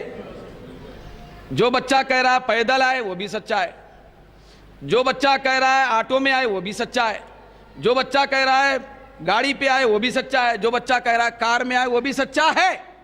کیا ہے؟ وہ بھی سچا ہے، کسی بات کا انکار نہیں ہے. تو جو راوی یہ کہہ رہے ہیں کہ مصطفیٰ کو روحانی معراج ہوئی وہ بھی سچے ہیں، جو راوی یہ کہتے ہیں کہ مصطفیٰ کو جسمانی معراج ہوئی وہ بھی صحیح ہیں، وہ بھی صحیح ہیں. لیکن خدا نہ خواستہ میری کوئی حیثیت نہیں ہے، میں پیدل بھی آیا تو بے حیثیت ہی ہوں. وہ بچہ جو پیدل آنے کی بات کر رہا ہے وہ بار بار ریپیٹ کرتے جا رہا ہے. کار میں آنے کی بات ایک بچہ کر رہا تھا، وہ 1 مرتبہ کر لیا، خاموش بیٹھ گیا. باقی کا ہزاروں مرتبہ بول رہا ہے مول صاحب پیدل آئے تھے، پیدل آئے تھے، پیدل آئے تھے، پیدل آئے تھے. تو آپ بتائیے دنیاوی اعتبار سے میرا مرتبہ بڑھ رہا ہے یا گھٹ رہا ہے؟ بولیے بھائی. میرے اعتبار سے کوئی میرا مرتبہ ہی نہیں ہے، میں مثال سمجھانے کے لیے عرض کر رہا ہوں. جو چاہنے والا ہوتا ہے تو وہ بات نہیں بیان کرتا جس کے اندر اتنا زیادہ کمال اور اتنی زیادہ بڑائی، اتنا زیادہ مرتبہ ظاہر نہیں ہوتا. ذرا کم مرتبہ ظاہر ہوتا وہ بات چاہنے والا بیان. چاہنے والا کیا بات بیان کرتا ہے؟ ہمیشہ وہ بات بیان کرتا ہے جس سے محبت ہوتی ہے، اس کے بارے میں وہ بات بیان کرتا ہے جس سے اس کا مرتبہ بھی ظاہر ہو. ارے نادانو، تم روحانی معراج کے بک بک بک بک گلیوں میں کہتے پھرتے ہو، اس سے تمہاری ایمان کی حقیقت معلوم ہوتی ہے، تمہارا اندر کا نفاق ظاہر ہوتا ہے. اگر تم کو نبی سے سچی وفاداری ہوتی، نبی کے کمال کا پاس و لحاظ ہوتا، تو تم وہ بات بار بار ریپیٹ کر کے نہ بولتے جس میں روح کا ذکر ہے. کمال بیان کرنے کی بات ہوتی تو جسم کا لحاظ کر کے بولتے تھے. ہم خوش قسمت ہیں کہ ہم عظمت مصطفیٰ کے گن گانے والے ہیں، تو ہم وہ باتیں بیان کرتے ہیں جس میں عظمت مصطفیٰ کا اظہار ہوتا ہے، کیونکہ ہمارے دل میں نبی کی سچی محبت ہے. تمہارے دل میں نبی سے نفاق ہے تو تم وہ باتیں تلاش کر کے بولنے کی کوشش کرتے ہو گندے منہ سے، جس سے تم سمجھتے ہو کہ نبی کے اندر نقص پیدا ہو جاتا معاذ اللہ. تو یہ تو تمہاری توحید کے اندر، تمہارے ایمان کے اندر کتنا دراڑ ہے وہ معلوم ہو رہا ہے. تمہارے اندر کوئی نبی سے واسطے کی بات ہی نہیں ہے. ایک وفادار کا کام یہ نہیں ہے کہ جھول نکالے اور اس کے اوپر بولتے ہوئے پھرے. ایک سچے وفادار کا کام یہ ہوتا ہے کہ جس سے محبت ہوتی ہے اس کے کمالات بیان کرتا ہے. آج ایسا عجیب محلہ محلہ قریہ قریہ ایک ایسا ڈھنڈورا پیٹ رہے. باپ کے بارے میں نہیں پوچھتا، صبح میں اٹھ کے تمہارے ابا کو علم ہے نہیں ہے میاں، یہ نہیں پوچھتا. صبح میں اٹھ کے وہ آنکھوں میں سے بھی صاف نہیں کر رہا ہے، منہ بھی نہیں دھویا، پراگندہ بال ہے، سڑا ہوا ہے. صبح میں اٹھ کے پہلا سوال یہ ہے کہ معاذ اللہ نبی کو علم ہے نہیں ہے. استغفر اللہ. صبح میں اٹھ کے باپ کے بارے میں نہیں پوچھ رہا کہ تمہارے ابا کو اختیار ہے نہیں ہے. مگر منہ دھونے سے پہلے یہ پوچھ رہا کہ نبی کو اختیار ہے یا نہیں؟ استغفر اللہ، معاذ اللہ، نبی کو ایک سوالات کا مرکز بنا دیے، نبی کی ذات کو اعتراض کا ایک مرکز بنا دیے۔ بھئی اگر اعتراض کرنا تھا تو باپ پہ کرتا، بھئی اعتراض کی خواہش تھی تو دوست پہ کرتا، اعتراض کی خواہش تھی تو اپنے مولانا پہ کرتا، اعتراض کی خواہش تھی تو اپنے مولوی پہ کرتا۔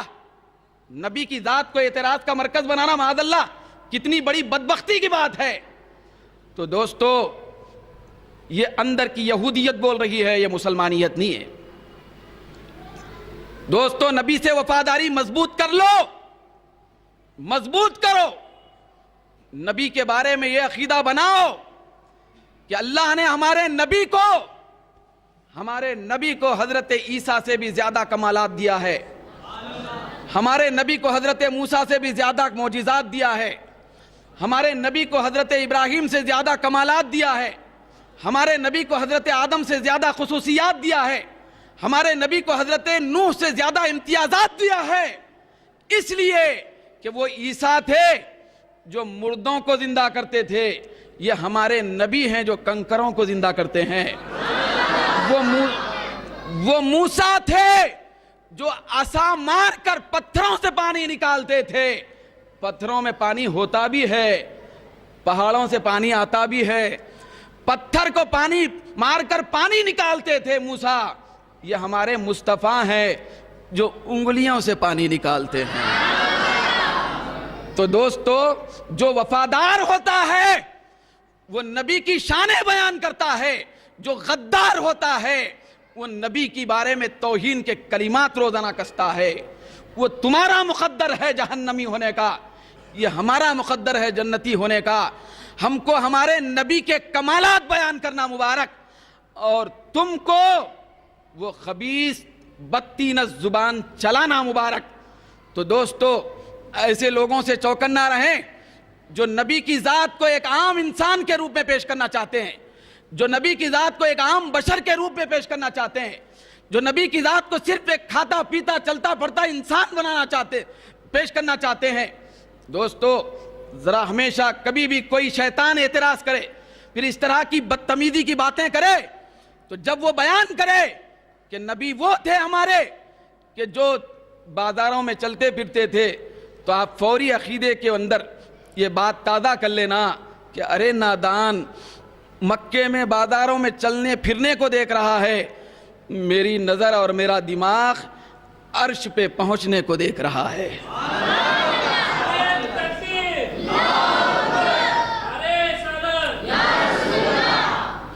تو دوستو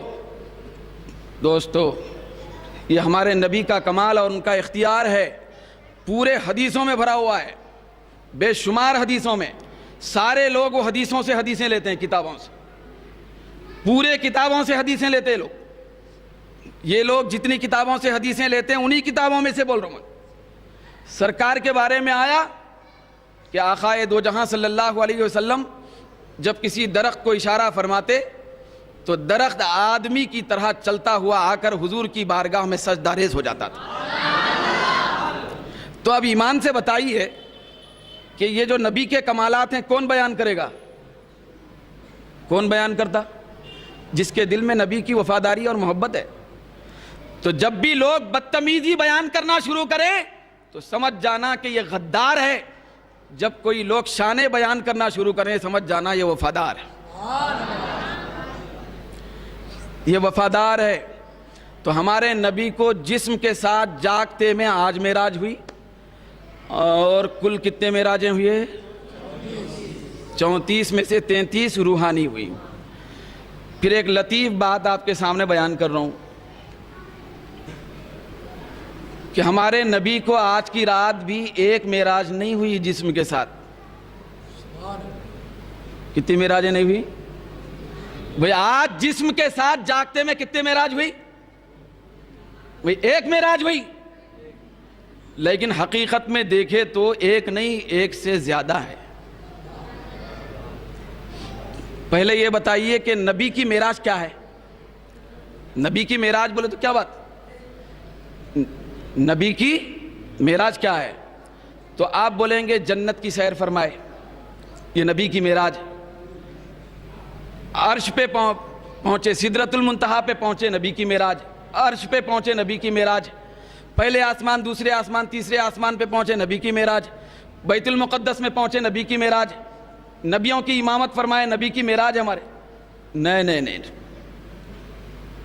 یہ سب نبی کی معراج نہیں ہے۔ یہ ہمارے نبی کی معراج یہ نہیں ہے کہ بیت المقدس میں نبیوں کی امامت فرمائے۔ بیت المقدس میں ہمارے نبی نے نبیوں کی امامت فرمائی، تو ہمارے نبی کی معراج نہیں، نبیوں کی معراج ہے۔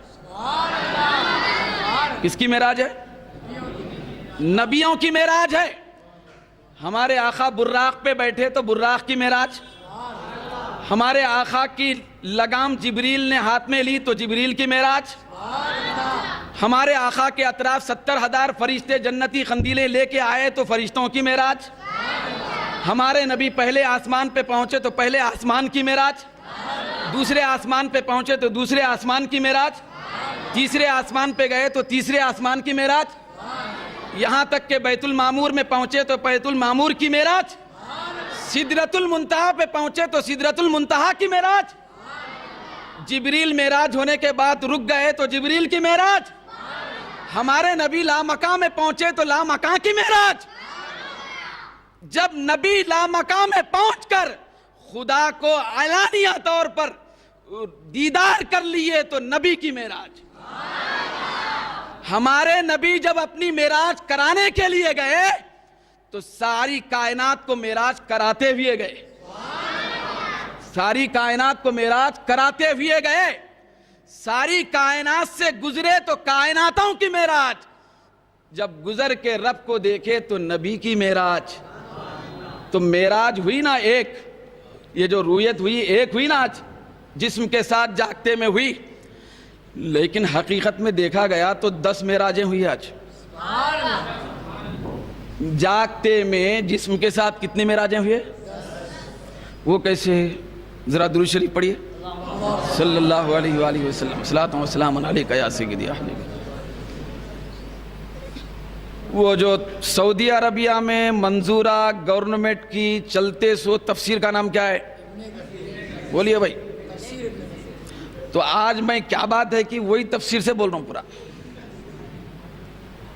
بھائی اگر کوئی بول رہا تو بولنا تمہاری تفسیر میں ہے بابا، تمہاری تفسیر میں موجود ہے، وہ یہی ابن کثیر میں ہے کہ ہمارے آقا صلی اللہ علیہ وسلم جب آسمانوں سے گزر رہے تھے تو 6ویں آسمان پہ پہنچے۔ ہر آسمان پہ نبیوں سے ملاقاتیں ہوئی، 6ویں آسمان پہ حضرت موسیٰ علیہ السلام تھے۔ کہاں تھے بولیے؟ 6ویں آسمان پہ۔ پھر یہ جو ابن کثیر ہے نا، یہ روایتیں ایک مرتبہ درج نہیں کی ہے، کئی مرتبہ ریپیٹ کیے ہیں اس میں۔ آپ تفسیر ابن کثیر کھول کے دیکھیں تو معلوم ہو جائے، بار بار ریپیٹ کر کے بولے ہیں اس میں۔ تو لہذا اس میں آتا ہے کہ 6ویں آسمان پہ حضرت موسیٰ علیہ السلام تھے، ملاقات ہوئی، سرکار سے ملاقات ہوئی، پھر سرکار آگے بڑھ گئے کیونکہ اللہ کے دیدار کے لیے جا رہے۔ تو جب واپس ہو رہے تھے سرکار تو وہی 6ویں آسمان پہ حضرت موسیٰ علیہ السلام تھے۔ کہاں تھے؟ کیونکہ ان کا مقام وہی ہے۔ پہلے آسمان پہ آدم علیہ السلام، دوسرے آسمان پہ عیسیٰ علیہ السلام، وہی ہے عیسیٰ علیہ السلام دوسرے آسمان پہ ہی ہیں، قیامت کے قریب دوسرے آسمان سے اتریں گے۔ تو اس طرح مختلف آسمانوں سے گزر کر 6ویں آسمان پہ پہنچے تو حضرت موسیٰ علیہ السلام سے ملاقات ہوئی۔ تو واپسی میں بھی جب نمازوں کا تحفہ لے کے آ رہے تھے تو اب آپ کو معلوم ہے نا نمازیں کتنی لے کے آ رہے تھے؟ بولیے بھائی، 50 نمازوں کا تحفہ۔ کیا؟ جب واپس ہو رہے تھے تو حضرت موسیٰ علیہ السلام سے ملاقات بھی ہوئی۔ موسیٰ علیہ السلام سے کون سے آسمان پہ ہوئی؟ 6ویں آسمان پہ ہوئی۔ حضرت موسیٰ علیہ السلام نے عرض کیا، سلام عرض کر کے، کیونکہ یہ حضرت موسیٰ علیہ السلام کی خصوصیت ہے خاص کہ معراج کی رات ان کو تنہائی میں بھی سرکار پہ صلاۃ و سلام عرض کرنے کا موقع ملا، کیونکہ اسی تفسیر میں ہے، تفسیر ابن کثیر میں ہی، مسلم شریف سے، نسائی شریف سے، مسند احمد بن حنبل، مسند ابو یعلا، یہ پورے حدیثوں کی کتابوں سے ابن کثیر نے نقل فرمایا کہ جب سرکار عالم برزخ سے گزر رہے تھے، عالم برزخ سے، تو آقائے دو جہاں نے ملاحظہ فرمایا کہ حضرت موسیٰ علیہ السلام اپنی قبر میں کھڑے رہ کر درود و سلام پڑھ رہے۔ کہاں کھڑے رہ کر؟ کون سی کتاب میں آیا؟ میری، آپ کی یا ان کی؟ سعودیہ کی کتاب ہے بھائی، تو اس میں آیا، سرکار فرماتے ہیں کہ میں جب حضرت موسیٰ علیہ السلام کے پاس سے گزرا تو قائما یصلی فی قبرہ، وہ اپنی قبر میں صلاۃ و سلام پڑھ رہے تھے، یعنی مصطفیٰ جا رہے تھے اور وہ یا نبی سلام علیکہ بلکہ سلام پڑھ رہے تھے۔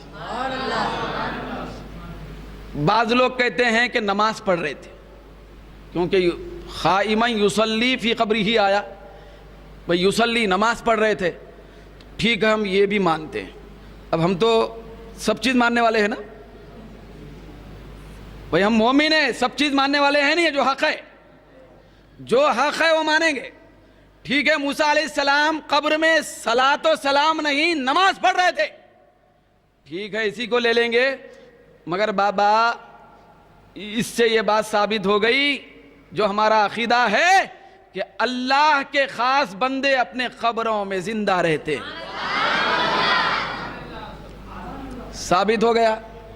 حضرت موسیٰ علیہ السلام اپنی قبر میں نہ صرف زندہ ہیں بلکہ نماز بھی پڑھ رہے ہیں۔ مانو بھئی، حدیث کو اگر ماننا ہے تو مانو حدیث کو، کیوں یہ حدیث کو نہیں مانتے؟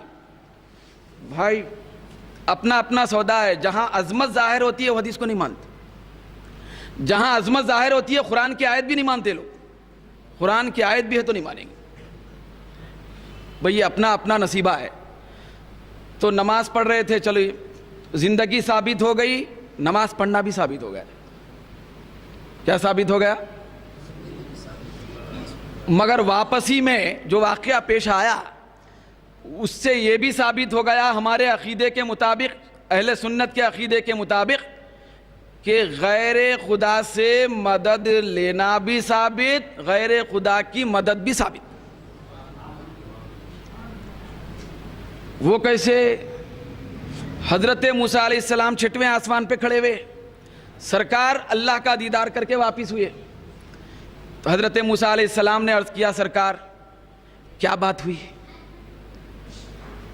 جتنی دیر گفتگو کرتے رہے، حضور کے چہرے کو دیکھتے رہے، رب کا دیدار کرتے رہے۔ پروردگار عالم اپنے نبی کی کسی خواہش کو نامکمل نہیں چھوڑتا۔ حضرت موسیٰ علیہ السلام کی خواہش تھی کہ کوہ طور پہ کھڑے رہ کر انہوں نے عرض کیا تھا، مولا ربی ارینی، تو مجھے اپنا دیدار کرا دے، تو اللہ نے فرمایا لن ترانی، موسیٰ تم ہرگز میرا دیدار نہیں کر سکیں گے۔ کون نہیں کر سکیں گے؟ لن ترانی، موسیٰ تم نہیں کر سکیں گے، کرنے والا میرا محبوب بعد میں آ رہا ہے۔ تم نہیں کر سکیں گے، کیا نہیں کر سکیں گے؟ نیم ڈائریکٹ میرا دیدار تم نہیں کر سکیں گے۔ جب میں میرے محبوب کو معراج کے لیے بلاؤں گا تو اس کو دیدار کراؤں گا، دیدار کر کے وہ جو میرے تجلیات لے کر اپنے چہرے پر میرے انوار لے کر جائے گا، تو تم میرے محبوب کو دیکھو اور میرا دیدار کر لو۔ تم ڈائریکٹ میرا دیدار نہیں کر سکیں گے، موسیٰ کے میرے محبوب کے ذریعے سے کریں گے۔ سرکار نے فرمایا من رآنی فقد رأى الحق، جس نے مجھے دیکھا اس نے خدا کو دیکھا۔ جس نے مجھے دیکھا بھئی اس نے خدا کو دیکھا۔ تو آقائے دو جہاں رب کا دیدار کر کے برکتیں لے کے انوار لے کے تجلیات لے کے واپس ہو رہے ہیں.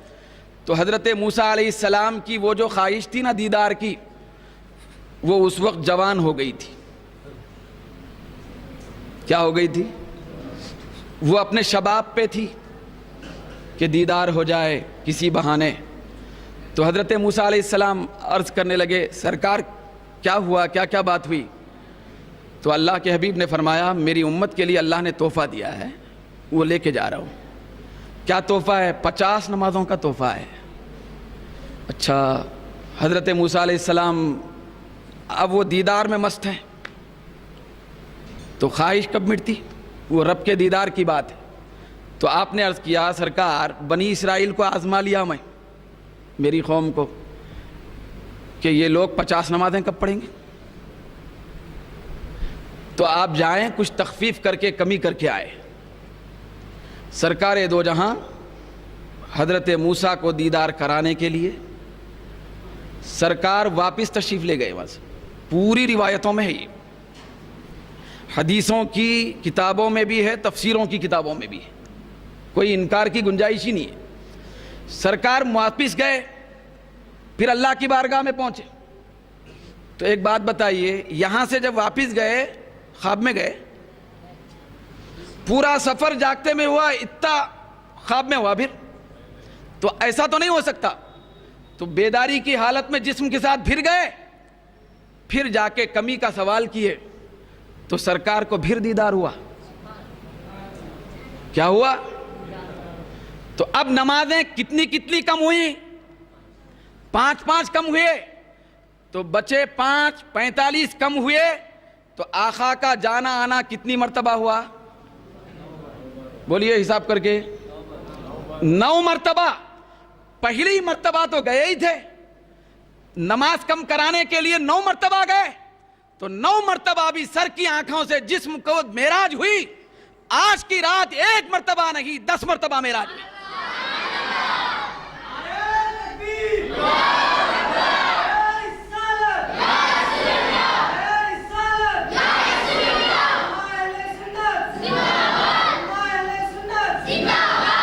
حضرت موسیٰ علیہ السلام نے اپنے عمل سے منکرین کی بولتی بند کر دی کہ آج 1 معراج نہیں، جسمانی معراج 1 نہیں، میں 10 معراجیں کرانے کا سبب بنوں گا.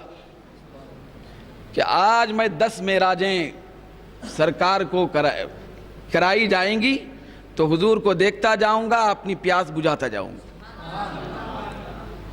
تو آج کی ایک رات بھی کتنی معراجیں ہوئی جسمانی؟ دیکھیے 10 ہو گئیں. تو یہ ہمارے نبی کی نرالی اور بے مثال معراج ہے جسمانی، کہ ایک رات میں 10 مرتبہ معراج ہو رہی ہے، اللہ کو دیکھ رہے ہیں. تو حضرت موسیٰ علیہ السلام نمازوں میں کون کمی کرا ہے؟ بولیے. حضرت موسیٰ علیہ السلام اگر بیچ میں نہ ملتے تو کیا ہوتا؟ اندازہ نہیں کر سکتے کیا ہوتا. کہ 5 کا یہ عالم ہے تو 50 کا کیا ہوتا؟ کیا ہوتا؟ تو اے توحید پرستو، نماز نماز کہہ کے جھکنے والو، یہ نماز بھی غیر خدا کی مدد سے کم ہوئی. کس سے کم ہوئی؟ بھئی اللہ تو 50 دے دیا تھا، ختم. لا تبدیل لکلمات اللہ تھا، 50 دے دیا تھا. اگر کوئی آدمی حقیقت میں سچا غیر خدا سے مدد لینے کا منکر ہے تو روزانہ کتنی نمازیں پڑھنا ہے انہیں؟ پکا توحیدی جو اس کے حساب سے ہے، وہ اگر ویسا ہے تو کتنے نمازیں پڑھنا ہے؟ جب تک 5 پڑھتے رہے گا اس وقت تک وہ اپنے اعتبار سے مشرک ہوتے رہے گا. کیونکہ تمہارے پاس تو غیر خدا سے مدد لیتے ہی شرک ہو جاتا. پوری نماز میں شرک ہے. 5 نمازیں، پہلے 5 نمازیں تو چھوڑو، بعد میں غیر خدا سے مدد لینے کی بات کیا ہے وہ بعد میں کرو. تو لہذا سرکار 5 نمازوں کا تحفہ لے کے واپس تشریف لائے. یہ ہمارے لیے تحفہ ہے. دوستو معراج کہاں سے شروع ہوئی؟ یہ خاص پیغام کی بات ہے. معراج کے پیغام کی بات کہاں سے شروع ہوئی؟ مسجد حرام سے. بولیے. کیونکہ من المسجد الحرام الی المسجد الاقصی الذی بارکنا حولہ. معراج کہاں سے شروع ہوئی؟ مسجد حرام سے. زمینی سفر کا آغاز مسجد حرام سے ہوا، پھر زمینی سفر کا اختتام مسجد اقصی پہ ہوا. تو زمینی سفر کی ابتدا معراج کی ہو رہی ہے مسجد سے، انتہا ہو رہی ہے مسجد پہ. تو یہ بتایا جا رہا ہے کہ اے لوگو، جو تحفہ آنے والا ہے وہ تحفہ مسجدوں سے منسلک رہے گا. تم مسجدوں کو پابندی سے آیا کرو، نمازوں کی پابندی کرو. دیکھو میرے محبوب کی معراج مسجد سے ہو رہی ہے، زمینی سفر مسجد پہ ختم ہو رہا ہے. تو یہ مسجد کون سی تھی؟ مسجد حرام. یہ جو مسجد حرام ہے نا، بہت بڑی اونچے مرتبے کی مسجد ہے کہ وہاں اگر کوئی آدمی ایک نیکی کرا تو کتنا ثواب ہے؟ بولیے بھائی. کہ 1,00,000 نیکیوں کا ثواب ہے. کتنے بولیے؟ یہ مسجد حرام ہے. مسجد حرام کیسی بنی؟ حرام کے معنی حرمت والی، عزت والی. کیا بولیے؟ مسجد حرام کا مطلب ہے عزت، اور عزت والی مسجد. کیا بولیے؟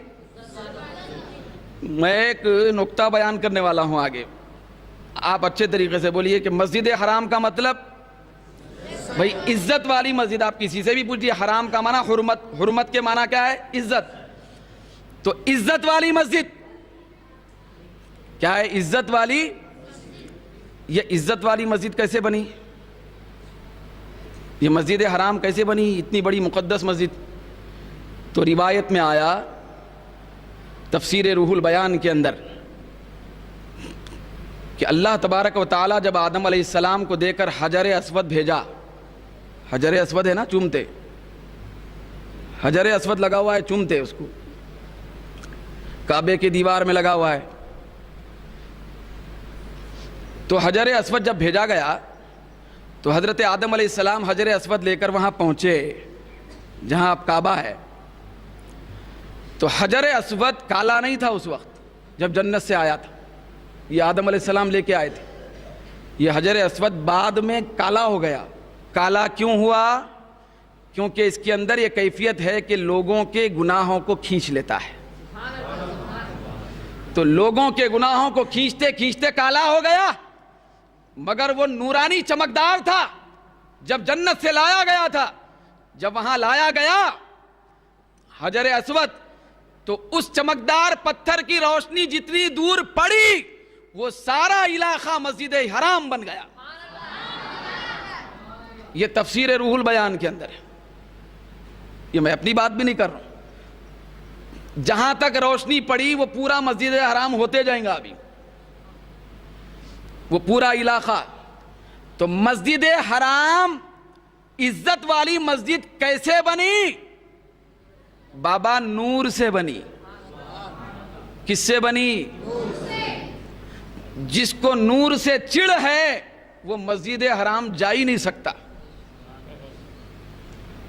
تو مسجد حرام یہ نور والی مسجد ہے. کون سے والی مسجد ہے؟ نور والی مسجد ہے.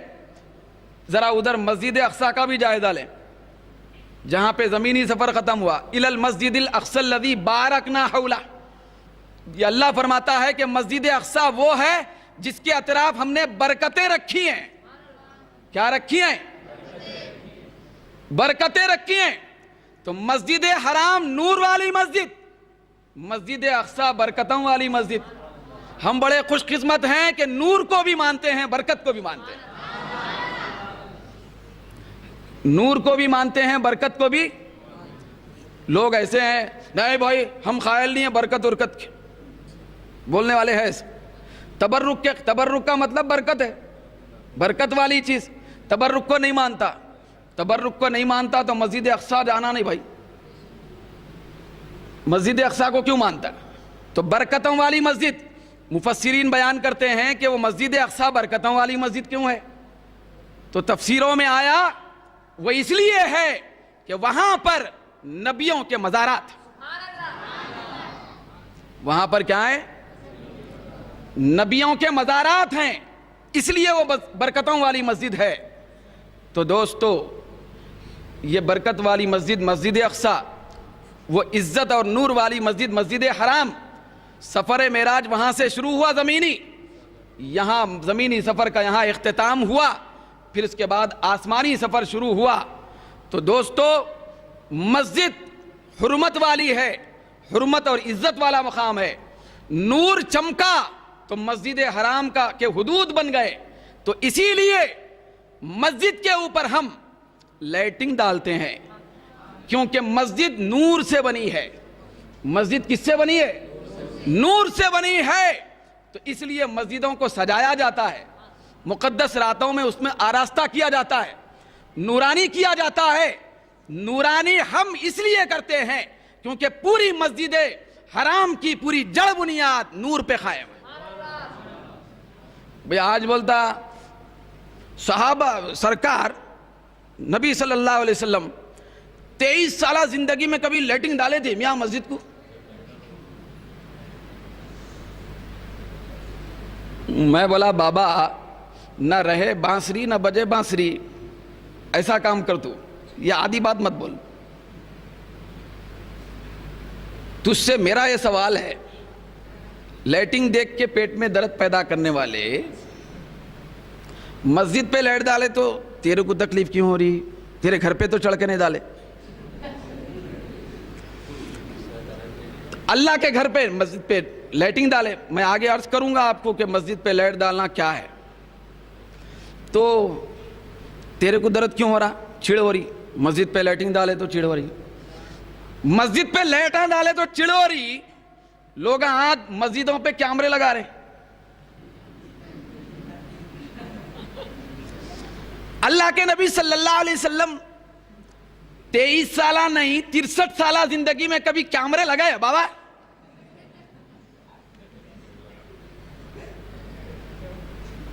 پہلے یہ جواب دے، کیمرے کا جواب پہلے دے، لائٹنگ کا جواب بعد میں ملے گا۔ نہیں وہ اسراف ہے۔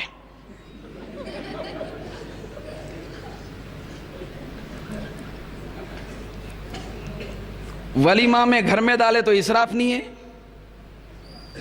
کیمرے لگائے تو اسراف نہیں ہے، بھئی اچھے پکوانا پکا کے کھائے تو اسراف نہیں ہے، کپڑے اچھے پہنے تو اسراف نہیں ہے۔ نہیں اسراف میں آتا نہ ہو۔ ٹھیک ہے بابا، وہ مسجد پہ جو لائٹاں لگائے نا کتنے کے ہوں گے ذرا پوچھ لے۔ بہت ہو گیا، حد سے زیادہ بولے تو 2-3 ہزار کے ہوں گے، وہ ایک دن لگاتے ہم۔ بابا یہی مسجد حرام کو جا کے ذرا کبھی دیکھا کہ وہاں جو لائٹاں لگے ہوئے ہیں کروڑوں روپے کے لائٹاں ہیں، وہاں کی ایک لائٹ میں یہاں کے 2 بچوں کے شادیاں ہوتے ہوں۔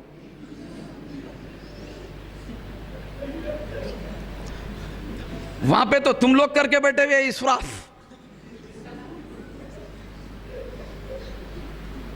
اسراف ہے، جیسے ہی ہم کریں گے اسراف ہے۔ ان کو 12 خون معاف ہے۔ آپ لوگ ذہن میں اتاریں بات، کعبے پہ غلاف ہے۔ کوئی بھی اگر بولا لائٹاں ڈالے تھے کیا، وہ کرے تھے کیا، یہ کرے تھے کیا، تو آپ یہ چنندہ باتیں ذہن میں رکھ کے اس کو بولنا، پہلے اس کے جواب دے بعد میں دیتا ہوں۔ کعبے پہ غلاف ہے، ٹھیک ہے، کتنے کا ہے وہ؟ کعبے پہ غلاف کتنے کا ہے؟ کروڑوں ڈالر کا ہے۔ کتنے کا ہے؟ کروڑوں ڈالر کا ہے۔ تو کروڑوں ڈالر کا کعبے پہ غلاف چڑھانا، یہ کام نہ اللہ کے نبی نے کیا نہ کسی صحابی نے کیا، کسی نے نہیں کیا۔ کروڑوں ڈالر خرچ ہو رہے ہیں اس پہ پورا سونے کا کام ہے۔ یہ کون سا اسراف نہیں ہے؟ اس میں کتنے لڑکیوں کی شادیاں ہو سکتے؟ تو بولے گا نہیں وہ اللہ کا گھر ہے۔ تو ہم بولیں گے یہ رسول اللہ کا در ہے۔ یہ رسول اللہ کا در ہے، جس در نے کعبے کو کعبہ بنایا۔ کعبہ کیا ہے؟ معزز مقام ہے ہمارے لیے۔ ہم تو عقیدتوں والے لوگ ہیں، ہم تو محبتوں والے لوگ ہیں، ہم تو ادب والے لوگ ہیں۔ میں نے اپنی آنکھوں سے دیکھا ہے، مسجد میں بیٹھ کے بول رہا ہوں، ایسے بدتمیز لوگ ہیں یہ کہ کعبے کی طرف پیراں پھیلا کے بیٹھتے ہیں۔ یہاں ہم قبلے کی طرف پیر بچے کو کرنے نہیں دیتے۔ یہ بے عزت اور بدتمیز قوم کا نام ہے یہ۔ اس کا نام توحید پرستی ہے، کعبے کو پیراں بتانا۔ میں اپنے آنکھوں سے دیکھا، قرآن مجید ایسا رکھے ہوئے، قرآن مجید کو پیر لگا کے بیٹھا ہوا ہے۔ اگر کوئی بدتمیز یہاں پہ بخاری مسلم بغل میں لے کے نکلا کل، تو آپ بولیں گے ارے بدتمیز پہلے کعبے کا ادب کر، کعبے کے بے ادبوں کو جا کے حدیث بتا، قرآن کے بے ادبوں سے بات کر۔ جو قوم بدتمیز ہے اس کے پاس ایمان نہیں آ سکتا۔ ایمان سراسر ادب کا نام ہے۔ بدتمیزی کا نام اسلام رکھ لیا۔ کوئی بھی آدمی بندر اپنا نام انسان رکھنے سے انسان نہیں ہوتا۔ بدتمیزی کا نام دینداری۔ تو دوستو، ہم کو کسی سے اختلاف نہیں ہے، ہم بھی بہت بڑے اتحاد کے متوالے ہیں۔ لوگ آج اتحاد کی بات کرتے، پھر اسی اتحاد میں آگے چل کے اولیاء کی توہین کرتے، بزرگوں کے مزارات کی توہین، بولتا ہے اتحاد سے رہنا، پھر بولتا ہے نبی ہمارے جیسے بشر تھے۔ ارے بے وقوف، ہمارے جیسے بشر تھے بولے تو ہم کو تکلیف ہو رہی نا، تو یہ جملہ کیوں بول رہا تو اتحاد اگر پیش نظر ہے؟ ہم لوگوں کو تکلیف ہو رہی کیونکہ ہم اللہ کے نبی کے وفادار ہیں، ہم یہ نہیں سن سکتے توہین۔ تو دوستو، یہ بدتمیز قوم سے آپ کہیں، آپ اعتراض کریں، آپ سائل بنیں۔ یہ لوگ کیا کیے معلوم؟ آسان کام چن لیے، مشکل کام ہمارے کو دے دیے۔ پھر ہم کیا کریں؟ سنجیدہ انداز میں، بھولے پن میں وہ مشکل کام لے لیے۔ آسان کام کیا ہے بولیے؟ دنیا میں آسان کام ہے اعتراض کرنا۔ کیا کام ہے آسان؟ بولیے، اعتراض کرنا آسان ہے، جواب دینا آسان ہے؟ بولیے، اعتراض کرنا آسان ہے۔ تو آپ بولیں گے شریعت میں یہ بات موجود ہے، اعتراض وہی اعتراض اچھا رہتا ہے جو دلیل سے ہو۔ تو آپ اس سے بولیں گے تو اعتراض بھی کر رہا سو دلیل سے کر، تو دلیل سے اعتراض کر۔ بھائی انہیں بول رہا کنڈے نہیں کرنا، تو آپ بولے کیوں نہیں کرنا؟ اب انہیں اعتراض سے، تو اعتراض کرا، اس کا کام اعتراض کرنا ہے، تو آپ بولیں گے حدیث میں بتا کنڈے نہیں کرنا، بولے دلیل سے بتا دے، میں کنڈے کرنا چھوڑ دیتا ہوں، 11ویں کرنا چھوڑ دیتا ہوں، میلاد منانا چھوڑ دیتا ہوں، دلیل سے بتا دے۔ ان کے پاس دلیل ہی نہیں ہے، ان کا کام خالی اعتراض کرنا۔ یہ کام کس کا تھا؟ یہ کام ان کے ابا حضور کا تھا، اس کا کام صرف اعتراض کرنا تھا۔ حضرت آدم علیہ السلام کو دیکھ کے وہ اعتراض کرا، تو وہاں سے یہ فرقہ معترضہ پیدا ہوا۔ کیا نام ہے اس کا؟ اعتراض کرنا۔ ارے میاں مسجد پہ لیٹاں ڈال دیے، ارے لیٹاں ڈال دیے تو اتنی ہیبت کی کیا بات ہے بھائی؟ ارے وہاں تو کیمرے لگا دیے۔ اچھا، وہاں مسجد حرام میں جا کے دیکھیں آپ، وہاں کا حوالہ دیتے رہتے، وہاں ایسا نہیں ہوتا، وہاں ایسا لیٹاں ڈالے گا۔ ارے بیوقوف، وہاں پہ تو کروڑوں لیٹاں ڈالے، جا کے دیکھ لے، کروڑوں روپے خرچہ کر رہے ہو لوگ، تو وہاں پہ ایسا نہیں ہوتا۔ تو وہاں پہ کیا کیا ہوتا دیکھیے آپ، نماز دیکھیں آپ، وہاں کی مسجد حرام کی نماز دیکھیں ٹی وی پہ، استغفر اللہ۔ قابل مبارک بات ہیں آپ اور ہم، یہ غریب نواز کا کرم ہے کہ اللہ تعالیٰ نے ہم کو اپنی سیکورٹی عنایت فرمائی ہے۔ پروردگار عالم ہم کو ایسی جرات اور ہمت عطا فرمایا ہے کہ ہم یہاں رہ کر بھی بالکل آزادی کے ساتھ، بے فکری کے ساتھ اپنے خالق کی عبادت کرتے ہیں۔ یہ ہندوستان کے مسلمانوں کا مقدر ہے. وہاں کی نماز دیکھو. کیا اللہ کے نبی ایسی نماز پڑھے کہ امام نماز پڑھا رہا ہے کعبے کے سامنے کھڑے رہ کر, وہاں پہ جوتوں پہ پولیس والا اس کی سیکورٹی کے لیے پھر رہا ہے؟ افسوس کی بات ہے, اللہ کے گھر میں اللہ کی نماز ہو رہی ہے تو اللہ کی ذات پہ کوئی بھروسہ ہی نہیں ہے, کوئی توکل ہی نہیں ہے. جس بدبخت قوم کو اللہ کی ذات پہ بھروسہ ہی نہیں ہے, وہ بدبخت قوم توحید پرست کیسے ہو سکتی ہے؟ وہ شیطان پرست قوم ہے. ارے اللہ کی نماز میں کم سے کم تم کو اللہ کی ذات پہ توکل کرنا تھا, اللہ کی ذات پہ اعتماد اور بھروسہ کرنا تھا. لیکن یہاں جب ہمارے امام صاحب نماز پڑھاتے ہیں, پھر ہم مقتدی بن کے پیچھے نماز پڑھتے ہیں, ہماری سیکورٹی میں کوئی پولیس والا نہیں ہوتا, ہماری سیکورٹی میں ہمارا معبود برحق ہوتا ہے. وہ تمہاری شیطانی نماز ہے, یہ ہماری رحمانی نماز ہے. تمہاری نمازیں تمہارے منہوں پہ پیٹوں پہ دھتکار کے ڈالی جائیں گی. کیسی نماز ہے؟ تم کو نماز پڑھنا نہیں آتا تو شریعت کا نام لینے کے لیے جرت کیوں کرتے ہو؟ دین کا نام لیتے ہو, حدیث کا نام لیتے ہو, بخاری کا نام لیتے ہو, مسلم کا نام لیتے ہو, جس کو کعبے کا احترام نہیں, کعبے کے در کا احترام نہیں, قرآن کا احترام نہیں, نماز کا احترام نہیں, اللہ کی ذات پہ بھروسہ نہیں, پھر بھی توحید پرست ہم ہیں. ہمارا بھروسہ ہے اللہ کی ذات پہ. کیا ہے؟ آپ بولیں, اس سے پوچھیں کہ اللہ کے رسول ایک دو صحابہ کو نماز ہوئے تک وہاں ٹہلنے کے لیے رکھتے تھے؟ کوئی صحابی ایسا ٹہلتے تھے پولیس والے بن کے؟ یہاں کنڈے کرے 11ویں کرے تو بولتے کہاں سے ثابت ہے بھائی؟ وہاں ہو رہا سو کہاں سے ثابت ہے؟ کہاں سے ثابت ہے؟ آپ اعتراض کرنے والے بنے. جب آپ اعتراض کریں گے نا تو دم دبا کے بھاگ جائیں گے سب. مسجد پہ لائٹ ڈالنے پہ چڑ, اب شب برات میں بھی ڈالیں گے, شب قدر میں بھی ڈالتے. ان کی مسجدیں دیکھو ویران پڑے ہوئے رہتے, وہی ویران پڑے ہوئے رہتے. نہیں وہ ڈالنا بول کے آیا کیا؟ نہیں ڈالنا بول کے آیا کیا؟ تم کیوں نہیں ڈالے؟ حدیث میں آیا کہ نہیں ڈالنا آج جب رکنا تھا. بھائی شراب نہیں پینا بول کے آیا تو رکے, صحیح ہے. لیٹا نہیں ڈالنا بول کے آیا ہی نہیں تو کیوں رک رہے بھائی؟ اب ہزاروں کام کر رہے یہ لوگ دین کے خلاف, پھر نام دین کا لیتے.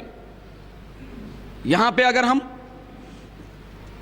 تھوڑے پیسے خرچہ کر کے اجمیر شریف گئے اللہ کے ولی کی مزار پہ زیارت کے لیے تو بولے اسراف ہو رہا ہے.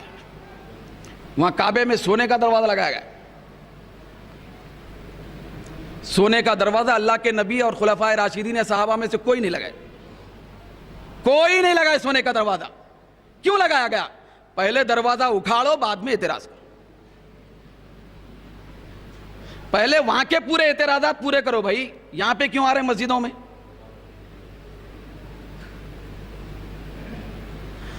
تو لہذا آپ ہر چیز ان لوگوں سے یہ پوچھیں گے کہ تو جو کہہ رہا ہے وہ کون سی دلیل سے ثابت ہے. تو مسجد پہ لائٹنگ لگانے کے سلسلے میں بات عرض کر کے اپنی بات کو ختم کروں گا کہ تفسیر روح البیان کے اندر آیا یہ جو مسجد کو لائٹنگ لگانا ہے, کتنا بھی لگاؤ اسراف نہیں ہے یہ. کیوں؟ اس لیے کہ حضرت امام حسن رضی اللہ تعالیٰ عنہ نے فرمایا کہ لا اسراف فی الخیر, خیر کے کام میں کبھی بھی کوئی اسراف نہیں ہوتا. آپ پوری مسجد کو سجائیں, کوئی اسراف نہیں ہے. کیوں؟ اس لیے کہ حضرت سلیمان علیہ السلام تفسیر روح البیان میں ہے, انما یعمر مساجد اللہ کے تحت وہ بیان کرتے ہیں حضرت سلیمان علیہ السلام نبی اللہ کے, وہ بیت المقدس یعنی مسجد اقصی کو جو لائٹنگ لگائے تھے وہ تقریباً 1700 لائٹنگ تھی, 1700 قندیلیں تھیں. کتنی؟ جن کی روشنی میلوں دور تک جاتی تھی. یہ مسجد اقصی پہ لگائے تھے حضرت سلیمان علیہ السلام. میلوں دور تک روشنی پہنچتی تھی. تو آپ بتائیے مسجد پہ لائٹنگ لگانا, روشنی کرنا, یہ نبی کی سنت ہوئی یا نہیں ہوئی؟ بولیے, نبی کی سنت ہوئی. پھر حضرت عمر رضی اللہ سرکار کا زمانہ آیا تو حضور کے زمانے میں حضرت تمیم داری, کیا نام ہے صحابی کا؟ حضرت تمیم داری رضی اللہ تعالیٰ عنہ, اس وقت تک مسجد نبوی میں صرف کچرا وغیرہ جلا کر روشنی کی جاتی تھی. نمازوں کے وقت لکڑی وغیرہ جلا کر اس روشنی میں نماز پڑھتے تھے. حضرت تمیم داری رضی اللہ تعالیٰ عنہ باہر سے تشریف لائے, کسی دوسرے ملک میں گئے تھے. وہاں سے آتے آتے انہوں نے بے شمار قندیلیں لائی, تقریباً 70 کے لگ بھگ قندیلیں آئیں. وہ پوری قندیلیں لا کر مسجد نبوی میں قندیلیں بھی لائیں, ان کی بتیاں بھی لائیں, ساتھ میں تیل بھی انہوں نے لایا. لا کر لگا کر جلا کر سرکار کو پوچھے بغیر پوری مسجد نبوی کو انہوں نے قندیلوں سے سجایا اور چمکایا. حضور نماز کے لیے تشریف لائے, مسکرا کر حضور نے پوچھا یہ کس نے کیا؟ تو لوگوں نے کہا تمیم داری آئے ہیں, یہ قندیلیں لا کے لگائے. سرکار نے فرمایا اے تمیم داری, تم نے ہماری مسجد کو منور کر دیا, اللہ تعالیٰ تمہاری زندگی کو منور کر دے. ارے جو لوگ زندگی کو منور بنانا چاہتے ہیں وہ اللہ کے مسجدوں کو منور کرتے ہیں. تمہاری زندگی بھی ظلمت والی, تمہارا پیدا ہونا اندھیرا, تمہارا جینا مرنا اندھیرا, تمہاری آخرت اندھیری, تمہارا جہنم اندھیرا, تمہاری راتیں اندھیری, تمہارے دن اندھیرے, ساری چیزیں اندھیرے. تم کو نور کب پسند آئے گا؟ جن لوگوں کے مقدر میں اللہ تعالیٰ زندگی میں نورانیت پیدا کرنا چاہتا ہے ان کو مسجدیں سجانے اور منور کرنے کی توفیق دیتا ہے. پھر حضرت عمر رضی اللہ تعالیٰ عنہ کا زمانہ آیا. تفسیر روح البیان میں ہی حضرت عمر رضی اللہ تعالیٰ عنہ بھی اپنی گورنمنٹ میں مسجدوں میں بے مثال قندیلیں انہوں نے لگائی. حضرت مولا علی تشریف لائے.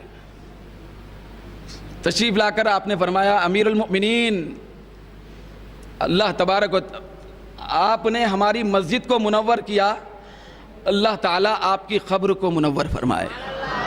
یہ حضرت علی کا دعائیہ جملہ تھا کہ اللہ آپ کی قبر کو منور کرے.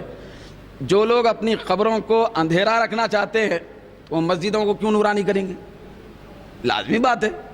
کوئی بول رہا نہیں سجانا میاں مسجد کو, ہاں نہیں سجا لے, تو جا بولنا,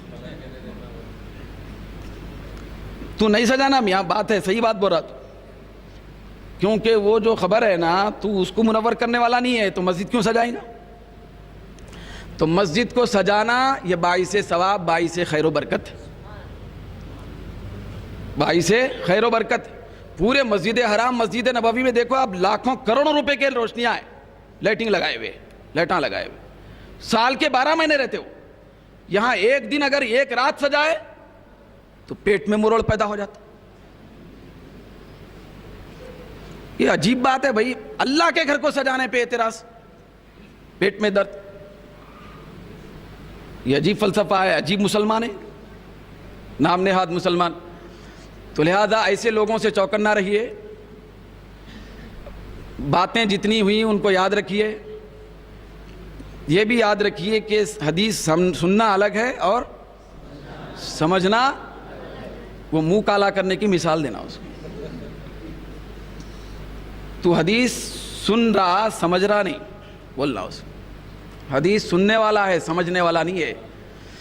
جو سننے والا رہتا وہ حدیث والا ہے, جو سمجھنے والا رہتا وہ سنت والا ہے, وہ اہل سنت. تو دیکھیے آپ, برکتیں ہیں مسجدوں کے اندر, ہم برکتوں کے بھی قائل ہیں. تو معراج کی رات میں یہ پورے واقعات بیان کیے گئے, یہ پورے چیزیں تفصیل سے آئے. برکتوں کا بھی ذکر ہے, نورانیت کا بھی ذکر ہے, بھئی عظمتوں کا بھی ذکر ہے نا, پھر اللہ کے دیدار کا ذکر ہے, ساری چیزوں کا ذکر ہے. ان ساری چیزوں کو مد نظر رکھ کر اپنے عقیدے کو مضبوط رکھیں, قائم رکھیں. پھر اپنے عقیدے کو خدا را چند پیسوں میں بیچنے والا نہ بنائیں. یہ دنیا ایک دن ختم ہونے والی ہے, قبر میں ہم جانے والے ہیں، اگر ہمارا عقیدہ خراب ہو جائے تو ہماری پوری آخرت کی زندگی تباہ برباد ہو جائے گی۔ لوگ آئیں گے 50-100 کا سوال لے کے، لوگ آئیں گے 1000-2000 کی بات کرنے والے بن کر۔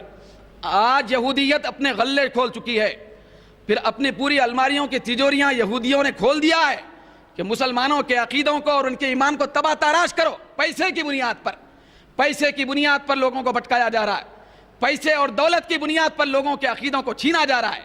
تو لہذا ایسے چیزوں سے ہوشیار رہیں، ہمیشہ حضرت بلال کو یاد کریں۔ وہ حضرت بلال کی پیاری زندگی، آگ پہ جلتے ہوئے بھی انہوں نے اللہ کے اور اس کے رسول کی محبت کا سودا نہیں کیا ہے۔ ہم حضرت بلال کے غلام ہیں، ہم چند پیسوں میں اپنا عقیدہ اور ایمان نہیں بیچیں گے۔ ہم ہمیشہ شیطان کو رسوا کرتے رہیں گے، شیطان کو ناکام کرتے رہیں گے۔ لہذا اپنے عقائد کی حفاظت کریں، اس کا تحفظ کریں، آج کی بڑی ذمہ داری ہے۔ تو ان ذمہ داریوں کو اپناتے ہوئے جب ہم یہ دنیا کی زندگی پورا کریں گے تو اللہ کی ذات سے امید ہے کہ پروردگار عالم آخرت میں اپنے حبیب کے صدقے میں ہم سب کو جنت عطا فرمائے۔ ہم تو اس قابل نہیں ہیں، ہم تو اس قابل نہیں ہیں کہ ہم جنتی بولنے کے بھی لائق ہوں، ہم نالائق ہیں۔ لیکن ہمارے اندر جو بھرم ہے، ہمارے اندر جو اعتماد ہے، وہ اللہ کے نبی کی ذات کا ہے، وہ ہمارے آقا کا ہے، پھر اولیاء و صالحین کا ہے کہ ان کے نام لیوا ہے۔ انشاءاللہ تبارک و تعالی ان کا جو حشر ہوگا ہمارا وہی ہوگا، ان کے جیسا ہمارا حشر ان کے پیچھے ہوگا۔ تو عقیدے کی حفاظت کریں گے نہیں کریں گے؟ اب باطل خیالات کو رد کریں گے، کسی کی باتوں میں نہیں آئیں گے۔ کوئی آدمی اگر کیا بھی بتا کے آپ سے کچھ کہہ رہا ہے تو آپ کہیں گے پہلے ہم اپنے کسی مولانا سے پوچھیں گے، بعد میں جواب دیں گے۔ ہم پوچھیں گے۔ ان کی زبان پہ ایک لفظ چل رہا آج کل، جیسے ہی ہم بولیں گے میں حدیث میں آیا، میں تحقیق کرتا ہوں۔ کیا بول رہا ہوں؟ میں تحقیق کرتا ہوں۔ تو آپ بھی یہ لفظ لے لے کے بولنا، ٹھیک ہے تو بتا رہا نا، میں بھی تحقیق کرتا ہوں۔ میں بھی کیا کرتا ہوں؟ تحقیق کرتا کہتے ہیں۔ کس کی تحقیق کرتا؟ مسلم شریف کی حدیث بتا رہے ہیں اور بول رہا تحقیق کرتا ہوں۔ تحقیق ہونے کے بعد کیا تحقیق کرتا؟ دوستو، تقلید کا انکار کرنے کے لیے تحقیق کا لفظ لیے ادھار کہیں سے، کیونکہ امام کی تقلید کرنا نہیں ہے، کیا بولے تحقیق ہے۔ تحقیق کس کی بات ہے؟ معلوم کس کا کام ہے؟ تحقیق تم جیسے جاہلوں کا کام ہے۔ تحقیق امام بخاری، امام مسلم کا کام ہے۔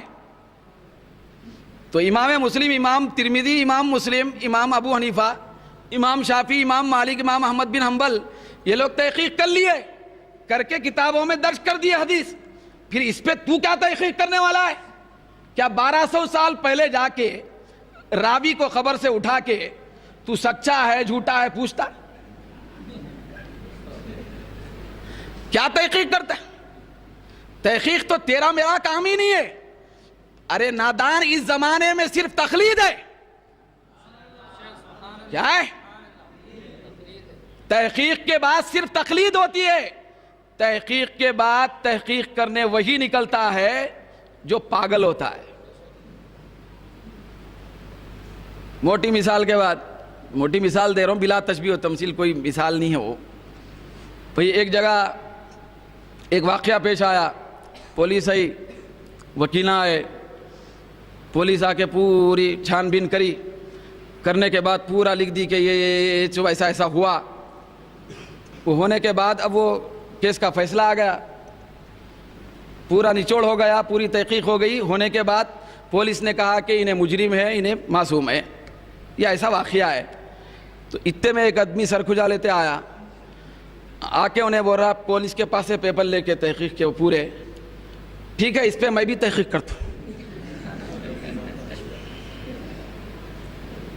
پولیس والوں کی تحقیق کے بعد اب تقلید ہوتی، بات مانتی ہے نہیں، تحقیق کرنے کے نکلتے۔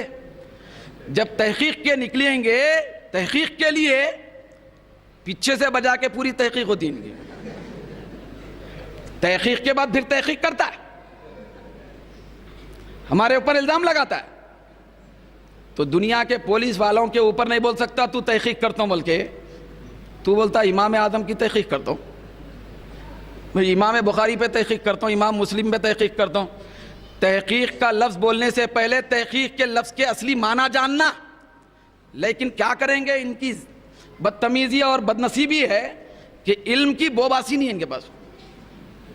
باتیں دیکھے تو ایسے بڑے بڑے کرنے نکلے ہوئے. تحقیق کس کو بولتے پہلے تو تعریف کر. تحقیق کس کو بولتے؟ نہ تحقیق کی تعریف معلوم, نہ تقلید کی تعریف معلوم. یہ بندر کو تو انسان کی تعریف بھی نہیں معلوم, تو کیسی تحقیق کرے گا؟ تو دوستو ناپاک سازش ہیں یہ.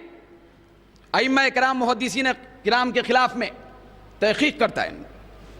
مگر تھوڑی دیر کے لیے آپ بھی لے لیں, ٹھیک ہے تو بول رہا نا میں بھی تحقیق کرتا ہوں. کن کن باتوں کی تحقیق کرتا بھائی؟ ایک آدمی کے ساتھ لکھ کے لگا دیے خالد بن ابراہیم. خالد کس کا بیٹا؟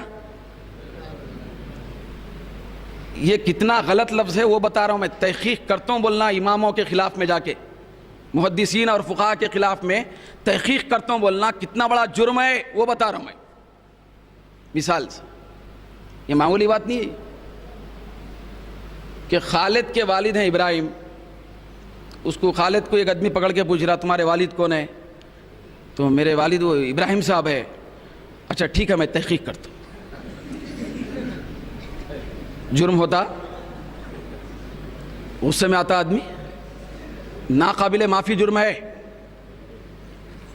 انسانیت کو شرمندہ کرنے والا جرم ہے. ایک باپ کے بارے میں تو تحقیق کرتا نہیں بول سکتا, اتنا بڑا جرم ہوتا ہے سنگین. تو محدثین اور امام اور اولیاء نبیوں کے بارے میں تو تحقیق کر لے کے نہیں لکھ رہا, تو کتنا بڑا سنگین جرم ہوگا. اتنی بڑی بدتمیزی کا لفظ ہے تحقیق. تحقیق کرتا امام بخاری کی, امام اعظم کی. بہت بڑا سنگین جرم ہے, نہیں ہے سمجھ میں آنا؟ بہت بڑا جرم ہے, بہت بڑا جرم ہے. تو لہذا ایسی تحقیقوں سے ہوشیار رہیں. بولیں کہ ابھی یہ تقلید کا زمانہ ہے بھائی.